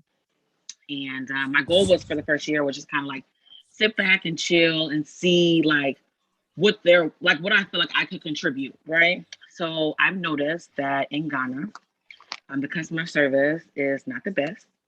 And so I think I have a solution, to the problem. What I want to do is I want to cater to business owners that, want to improve their customer service, right? So that's one aspect. But I also want to provide training to people that are going into the service industry, whether it be hotels, restaurants, front office type jobs, call center type jobs. I want to train them, right? But what I've noticed after doing my research is a lot of businesses, they don't feel like it's a problem. They feel like it's not worth spending money on, right? So I guess my question to you is, how can I show that it is something that would bring value to their company, or bring value to students that want to provide better customer service? Okay, thank you, Candid. Okay, fantastic. First of all, congratulations to your move to Ghana. So we kind of moved at the same time. It's great to see that. Yeah, absolutely. So here's what I would say in regards to your question. Is customer service a field that needs a lot of improvement in Africa? Or hands down, yes. Absolutely. Now, how can you make this successful? I think the first thing would be reach out to the right industries and the right clients who already know that customer service is key to their business success. So you will be struggling if you're trying to convince businesses or business owners that this is what they need. It will be slow progress. And since today's session is all about how can you get to your $100,000 fast, it is about reaching out to those who already know that this is what they need. So number one would be the financial service industry, especially banks in Ghana, insurance companies, but banks. And second would be the hotels in Ghana, especially the higher end hotels. So not the small bed and breakfasts, but like the higher end hotels. We're talking 3, 4, 5-star hotels. Now, of course, the hotels right now are facing another challenge, and that is they're lacking business, lacking travelers. So for that reason, customer service may not be at the forefront of their priorities right now. So we have an answer for that as well. So just hold on a second. And the third category would be, in my view, luxury brands. So luxury brands could be consumer brands, it could be real estate, everything that goes in the luxury industry, because when you go into luxury industry, first of all, they know that customer service is absolute key to their success in luxury brands. And number two, they very often have high-end, well, they do have high-end clients or foreigners who want that standard. So this is what I would go for: banking, hospitality industry, luxury brands for your customer service. When it comes to hotels now, or other hospitality industry, restaurants, they may be struggling at the moment. Now there's a plus and a minus. A benefit would be that they're less busy, and because they're less busy, they actually have the time to do training now. Because what you will find in the high season, they're very often so busy and caught up that it will be very difficult to take 10 or 20 of their staff out of the job to do training, because they would be missing on the job. So this is something that you can utilize for yourself. They're not as busy. However, the problem now is they have less money, and customer service may be a little bit less on their agenda right now. So what I would do as a result of that is I would offer packages, at a very competitive, at a very good rate, and possibly even bringing several hotels into one space, so that you are able to offer it for even less per hotel. And what I also think is important when you talk about the customer service for hotels in Ghana, that number one, you bring in the relevance of COVID. So basically, I'm giving you customer service, but who are your main travelers during the time of COVID? So make it relevant, put the COVID aspect in there, and learn about the hotels and their challenges at the moment. Speak to the tourism board. They're very, very approachable in Accra. And since Ghana has the ambitious goal of becoming #1 tourism destination for West Africa, you could also approach the tourism board or the association of tour companies, the hotel association in Ghana, and through them train their members. So there's a few ways how to go about the hospitality industry now during this challenges time. Important in my view is that you mention COVID and you make somehow your training relevant to their challenges. And then again, the banking industry. Let me tell you, the big banks have usually trainers from abroad, from Dubai or South Africa. So start with the local and regional banks, and then you can work yourself up. Okay, so these were some quick tips. I hope this was helpful. William is next. And then usually I don't go by hand raised, I go by who I see on my screen in terms of on the video. But I see William and then I see Samuel. Go ahead, please. Yes, 2 questions. Do you have a assistance for people who want to import to Africa, like places like the Gambia, parts for like boreholes and stuff like that, seeds? And also, do you have training for people who want to get into like drones, like agricultural drones and stuff like that? In Africa, is there a place like a chamber of commerce or something where you can reach out to people and talk to get started, get established, and find out if there are different policies for different countries? Yes, okay, absolutely. So, let's say the hands-on training that I have for a specific business model is only the training on how to import from Africa. I do not do a hands-on training on a particular business model except that. What I do in the academy is share success strategies and business acumen, in the context of Africa, in terms of how to make your business model succeed. So what I would say, if you were in the academy now, I would say, first of all, generally speaking, importing into Africa is a less sustainable business model than importing out of Africa. Generally speaking, I will come a little bit more into the detail. But the reason being is when you import into Africa, this is something that African governments by and large are trying to discourage from. Because what they want is they want to grow their exports. That is on the government agenda of almost every emerging economy in Africa. And I'm saying emerging economy in Africa because some economies are down spiraling or stagnant. So we're talking about emerging economies in Africa. Those who are emerging, they want to increase their exports. The reason why they want to do this is because they want to make sure they have a balance in their trade. They don't have a trade deficit, but they have a balance. They're earning more US dollars and hard currency by exporting products out of Africa. With this hard currency, they then able to do investments and trade across the globe as a government and a nation.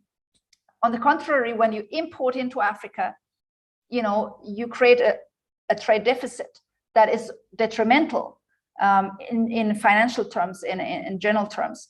And that's why they discourage from that. Meaning then, William, that as a result of that, imports are being made more expensive. You have import taxes, they're very often increased. Some imports are banned altogether. The imports of secondhand clothing is banned altogether into the East African region. The imports of, banned altogether in Rwanda and still in debate in the rest of the East African community.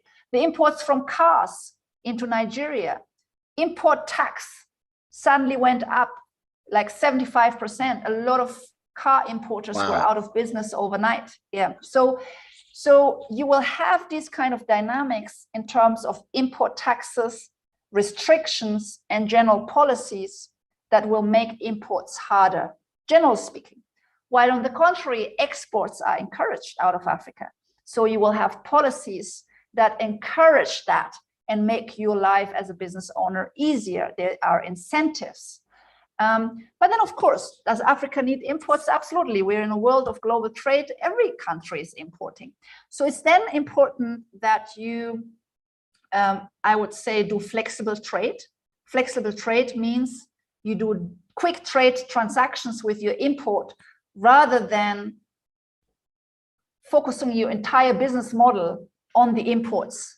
Because if then a policy changes, you're out of business. However, if you become more of a trader and you look what the market needs and then you provide that and you're flexible with other goods that you can quickly bring in, then that's something that can work much better for you. The Gambia, generally speaking, is a very small market. I have not really asked what you're importing, but generally speaking, I would say it's better to look at markets that are much larger and much more dynamic to bring certain imports in. So this is some of the quick advice, taking not too long because I could talk much longer about this, but we're having other people queue here. William, sorry, your second question, William, was? Just give me a hint again. What I have been missing? What is Africa's policy on drones for each and every? Does every country have their own policy or what? Because I'm looking at getting over there to agricultural drones and repair. I'm trying to go to class for my part 107. Okay. So William, I have to say, I do not know. And sometimes I have to say that because I have not researched, the policy on drones or the progress in this regard. Generally speaking, Africa is huge on security, like paranoid on security, just in general terms, generally speaking. So, even if you're seen making pictures, you can stand in the United States and make pictures of the White House, right? But if you're standing in Africa and you make a picture of a government office, such as the president's office, you'll be, warned if you're a foreigner or taken away. So security is huge. And that means it needs to be clear that these drones, what they are used for. And some governments may be more open to that than others. So I know that Rwanda is already has invested on drones. It uses drones for the delivery of blood samples, for example. Blood samples. What do you call it? Blood.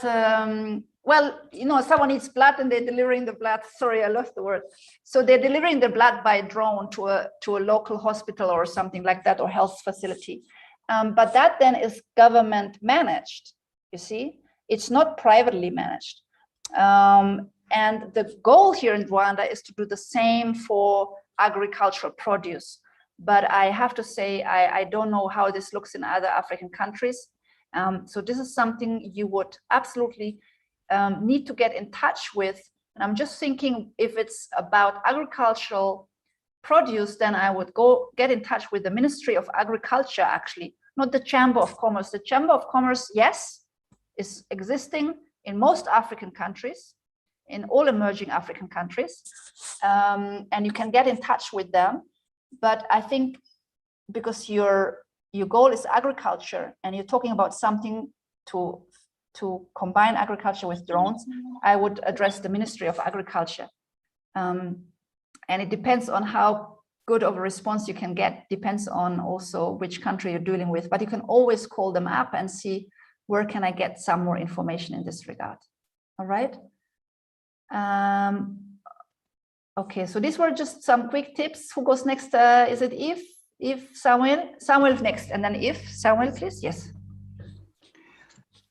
Thank you for the opportunity you gave me, Dr. Harnet. And my question is, how experience is ABBA in terms of energy technique, as energy solutions, power solutions, which is uninterruptible power supply, which is, could you please give me and explain that I can about power system technique? I mean, we are going to invest from my company out. I need to invest in agricultural power, for example, for water pumping system, or for the schools, solar alarm providing energy. These are my questions. Okay.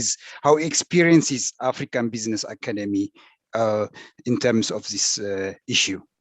Okay, thank you for your question, Samuel. So what I can do, so basically I can tell you what we can provide and what we cannot provide. So what basically in the academy, what we don't do is, like, let's say, technical insights into certain, for example, if you ask me, okay, which pumps and where do I buy them and how much do they cost, and so that is not something that we provide, generally speaking. And we also don't have, an expert on solar power, or an expert on these technical aspects. We don't have that. The goal with the academy is much more to show you the strategies so you can cut down the cost and the time and the risk implementing your solar power, for example, or your agricultural power venture in Africa.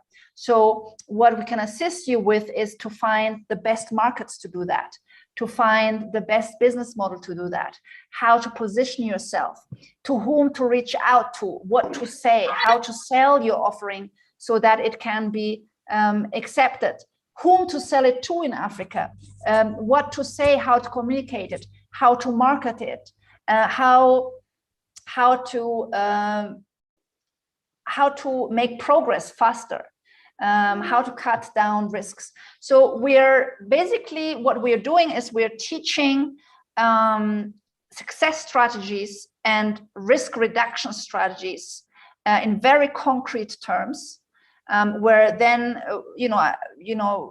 if I know what you're doing, I would take that particular example and say, okay, this works much better than this, and this is much riskier than this.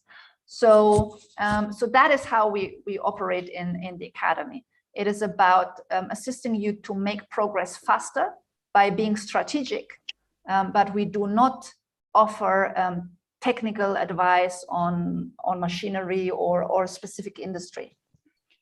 One question, sorry. Yes, please. Yes, please.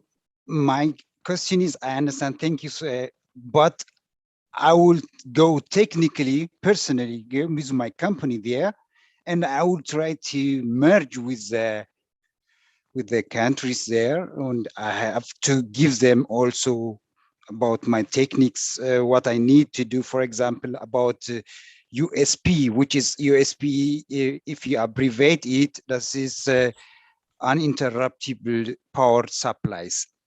Because we do have in Africa over 95% of its power.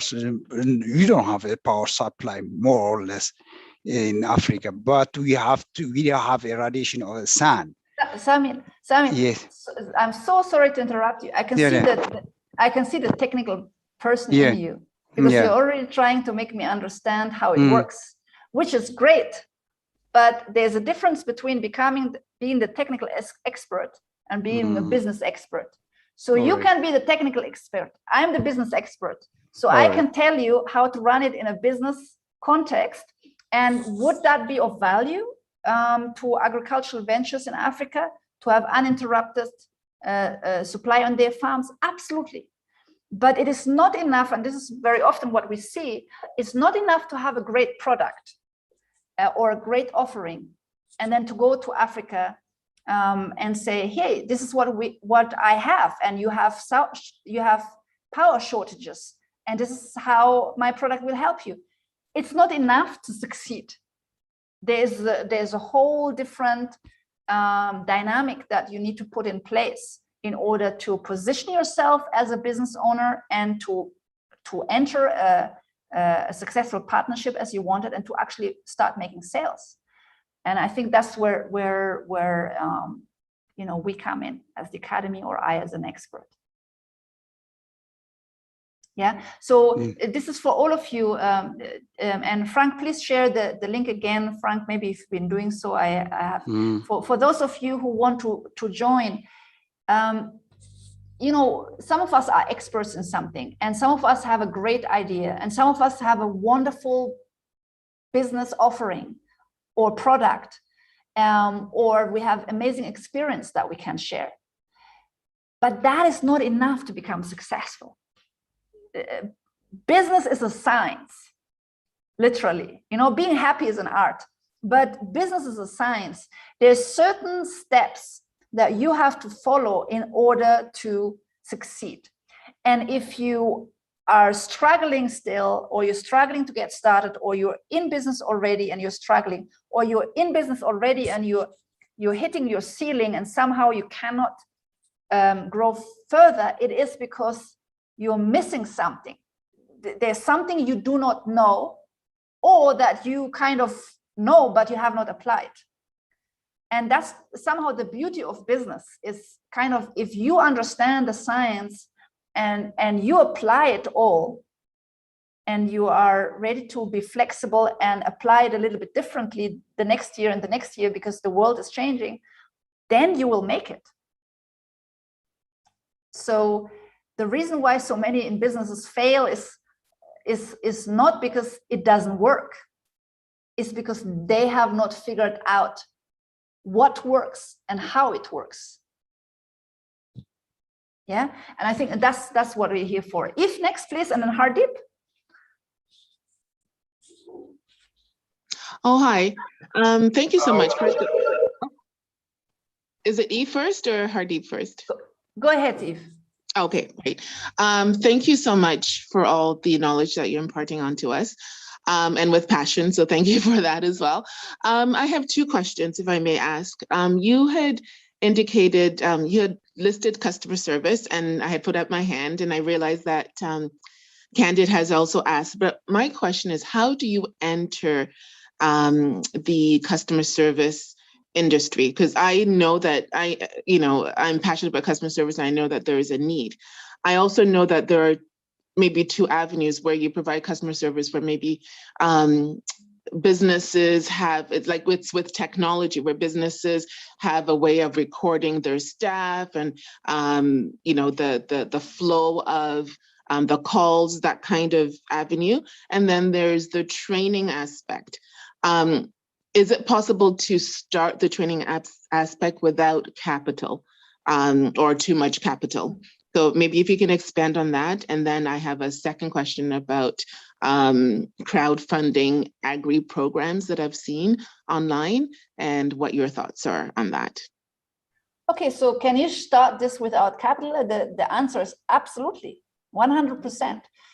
What you need for customer service mainly is your knowledge, your expertise. Of course, if you want to kind of reach out and introduce yourself, it will help to say, I have 20 years of customer service at Barclays Bank in London. That will go off, or at some kind of hotel, instead of saying, oh, I am passionate about customer service and I want to teach, So it's your knowledge, it's your expertise, and then the way how you position yourself and your offering, that is very important. So it needs to be of value. And again, the key word is it needs to be relevant. So if you're kind of just saying, oh, I want to train your team in customer service, remember what I said at the beginning of the session, this is for all of you. The more general you are, the less you will sell. Business doesn't like general.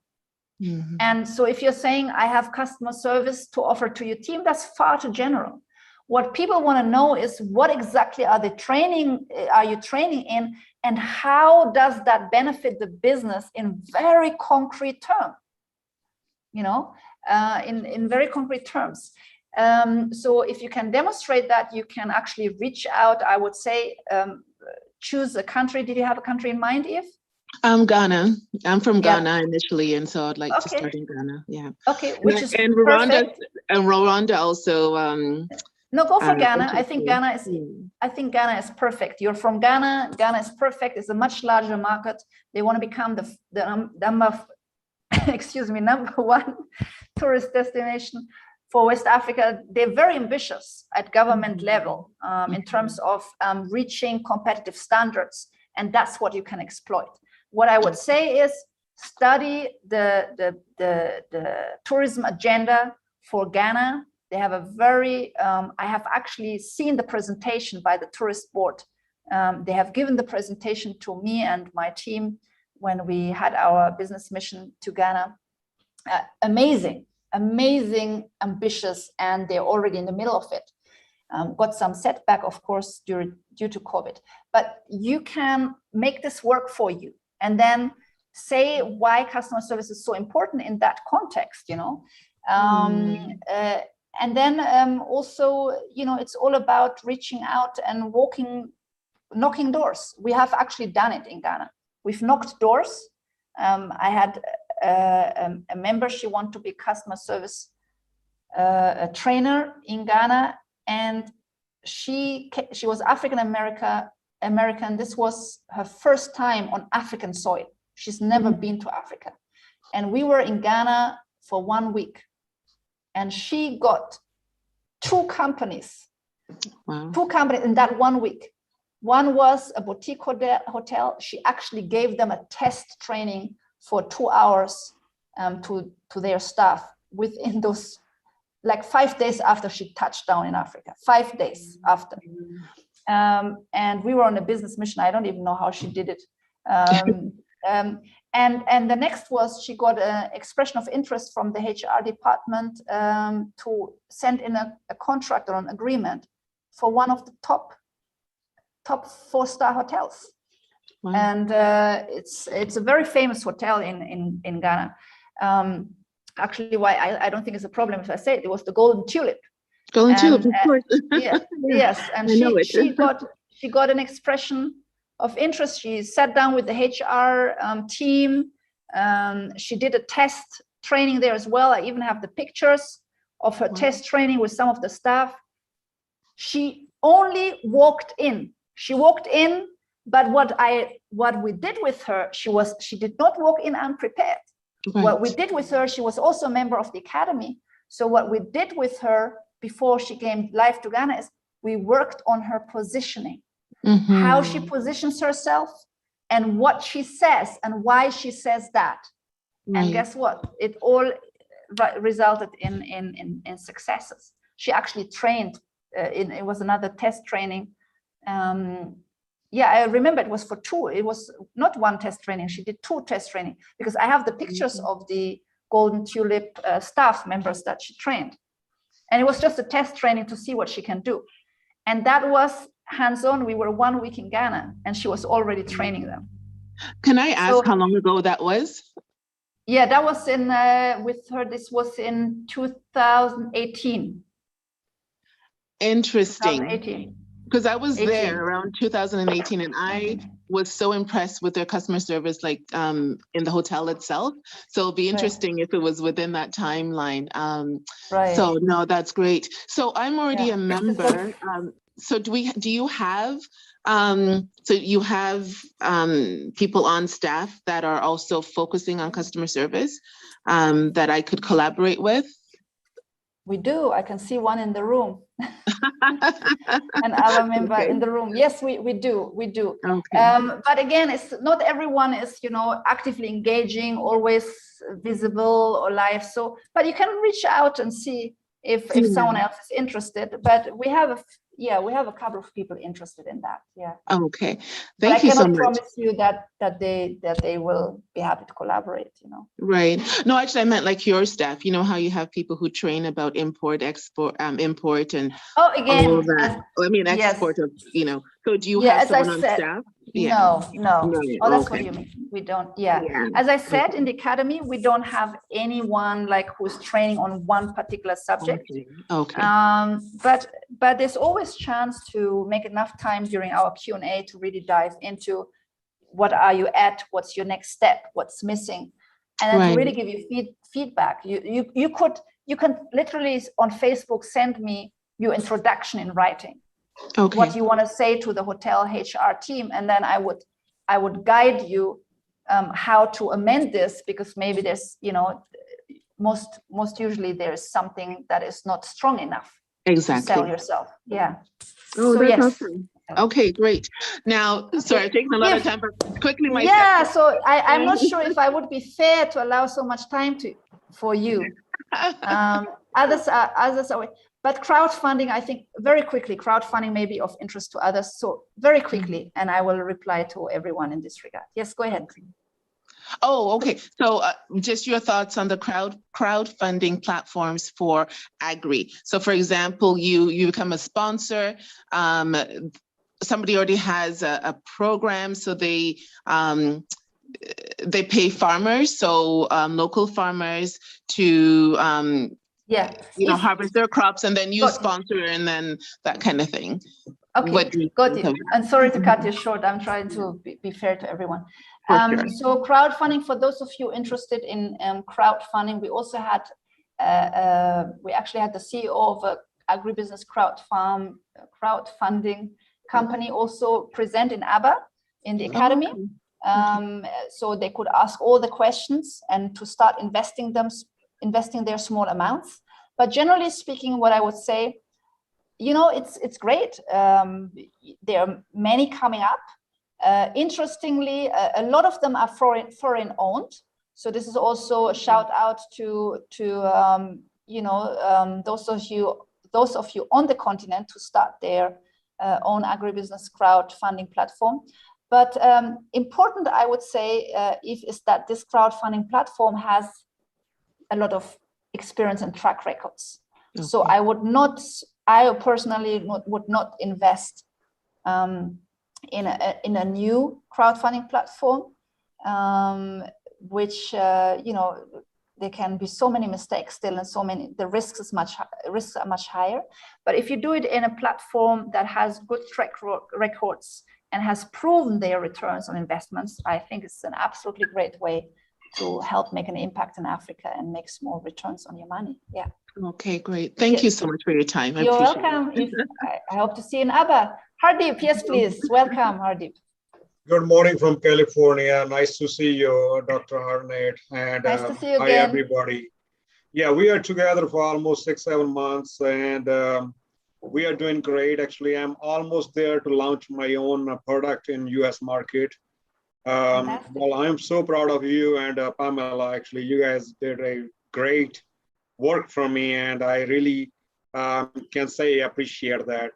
Thank you. And the only thing, the only question I have for you, I would take not that much time, but on MyCubo and those websites have a little bit communication issue. I think we need a little bit more variety of suppliers because we're still having a little bit challenging to get the product. I'm still looking for suppliers for coffee and tea from East Africa, for Rwanda and Tanzania. And actually having a little bit of issue, I just want to ask you, do I need an agent in those countries, or I can get different customer service to find more suppliers to get the better pricing? Thank you. All right. Thank you, Hardeep. First of all, you're absolutely right. I know exactly what you're talking about. The lack of responsiveness from suppliers is typical for Africa, unfortunately, and one of our main challenges as a company, MyKibo. And Frank is here also. He's part of this. He's a trade officer at MyKibo. He's in the room. We are working really now with an entire team. We have hired someone from the UK just to increase the responsiveness from suppliers across Africa. She's also African, but she can oversee the entire continent in terms of what can we do to make sure suppliers respond faster. Generally, doing business in Africa, this is a problem. You know, it is not down to agribusiness suppliers or exporters or MyKibo. It's an African problem. People are very fast to reply to WhatsApp, or if you know them and you bump to them, into them in the street, you can make a quick kind of business deal almost. But if you're approaching them from afar by email or phone, this is it's a challenge. So as a company, I want you to know we have hired someone. We're actually working on a strategy to make this happen. We have also increased now our engagement with suppliers. At the beginning, we had a lot of live engagement with importers. We are now we have started our newsletter, and we have our first training with suppliers live next week.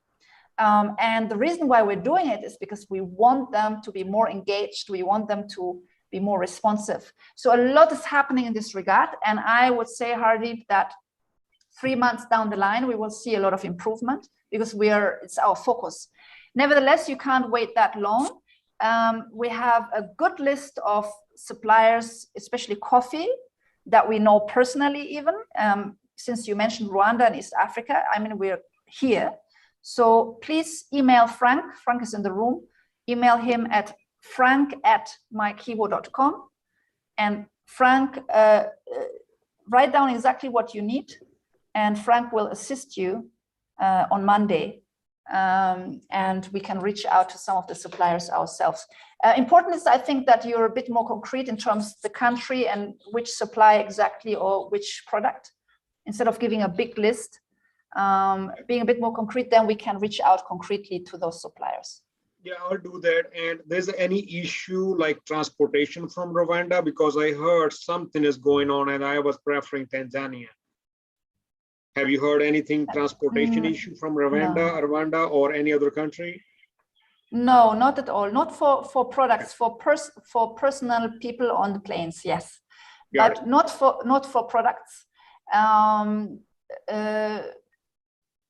What I would say, of course, I mean, Tanzania, because it's at the port, you know, you do have, if you're shipping larger quantities by ship, that can be an advantage. The same goes for Kenya. But nevertheless, it's an East African community. So trading across borders in East Africa is very easy and very low risk as compared to the rest of Africa trading across borders, because the EAC, the East African community, has taken down the border challenges to great extent. So it's very easy to trade across borders. So there's no problem there. We have not been made aware of anything. And one more thing before I can let you go, if you don't mind. Okay, quickly, because I also allowed Eve, very quickly, Hardeep, and then we will. Do I need an agent in those countries, or that's what you me to travel there? Sorry, yeah, that's what you asked. I mean, it really depends. You know, if you have a reliable supplier, and these are, let's take, for example, Gorilla Coffee. And the reason why I'm taking them is because I've been doing business with them for so long, and I have known them many years. So they're already supplying across Western countries. And if you're getting a sample and you have signed an agreement with them, they're very reliable and professional. You don't need anyone. You can do your order from abroad. However, if you are constantly, maybe you're looking for raw coffee and then you want to know exactly maybe where it's coming from and you want to oversee the shipment, it's good to have someone local to oversee it. But if you're looking for packaged products, it's not really necessary to have someone on the ground, in my view. In the early stages, once your business grows and so on, it can be very helpful to have someone here. But I wouldn't worry about that too early. Yeah, I would get some momentum in first. You're welcome. Get in some momentum first, Hadib. Okay, so let me take another 1 or 2 questions and then we shall close. Anyone else who wants to ask? Otherwise, we shall close. And again, I don't see anyone. So we've been here also around almost 3 hours. Oh my God, I don't even notice it's 3 hours because I enjoy it so much. I'm so passionate. So here's what I would say. On Thursday, same time, 11 a.m. Eastern time, 4 p.m. UK time, we will have part number 2, which is where I want to introduce you in some very, very interesting global and African trends that are happening. And I want to share a couple of success secrets, how to make this work for you and how to get started the right way in Africa. And I want to share this on Thursday. So I hope you're going to join us on part 2. Again, lastly, give me a couple of minutes to wrap this up. I just generally want to say, I enjoy sharing insights and knowledge so much. And really, Africa is the next success story.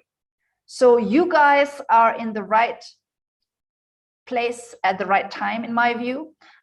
When we're looking at China, I remember a company I worked for in the United Kingdom doing business with China. This is like 21 years ago. And it was basically what Africa looks like now.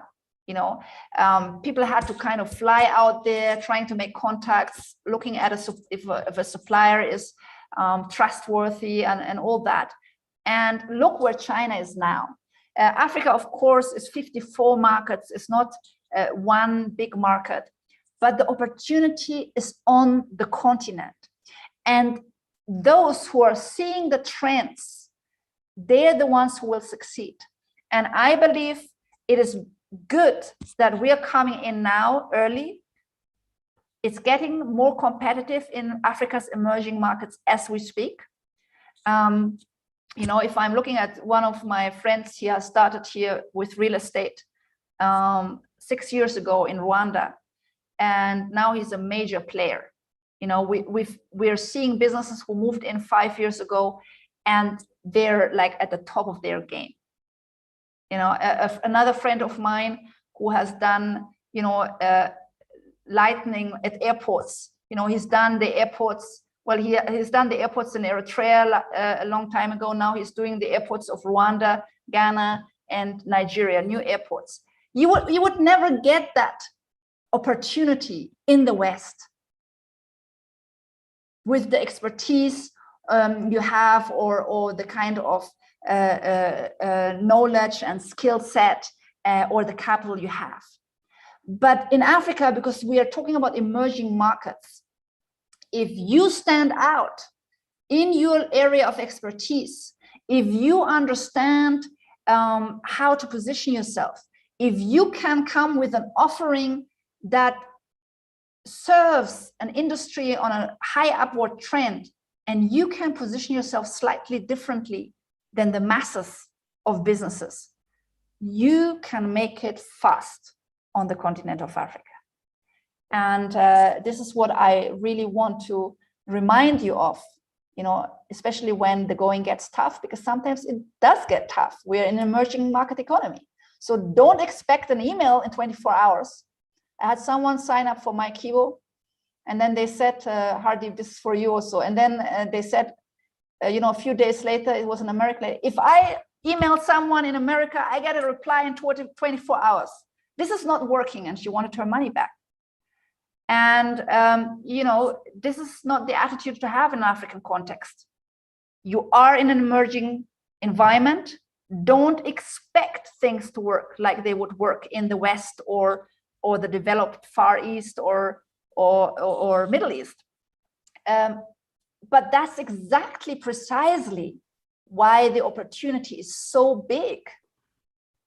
So you cannot have it both ways. You cannot have a completely, Western standards. Well, with Western standards, it took decades to get there. With Western standards, you will get a competitive, saturated market. Now in Africa, you have a lot of space to get in. A pool of opportunity. I'm telling you, there's opportunity left, right, and center. Once you're on the continent, you don't know what to say no to because there's so much opportunity. But it comes with dealing with an environment that still works slightly different. And it's the people who are ready for that who will make it. Okay? So I'm looking forward to seeing you on Thursday. Again, if you're joining our Africa Business Academy, if you feel this is right for you, we are welcoming you. We have our next live session with Abba as well next Sunday. And we meet on a weekly basis, but I'll give you another quick taste of our academy on Thursday when we all meet live for free again. So hope to see you on Thursday. And thank you so much, everyone, for your trust, your engagement, and your professionalism. Stay well and stay safe wherever in the world you are. And let's keep marching for success in Africa and your success and a better world at large. Bye, everyone. Bye-bye. Thank you.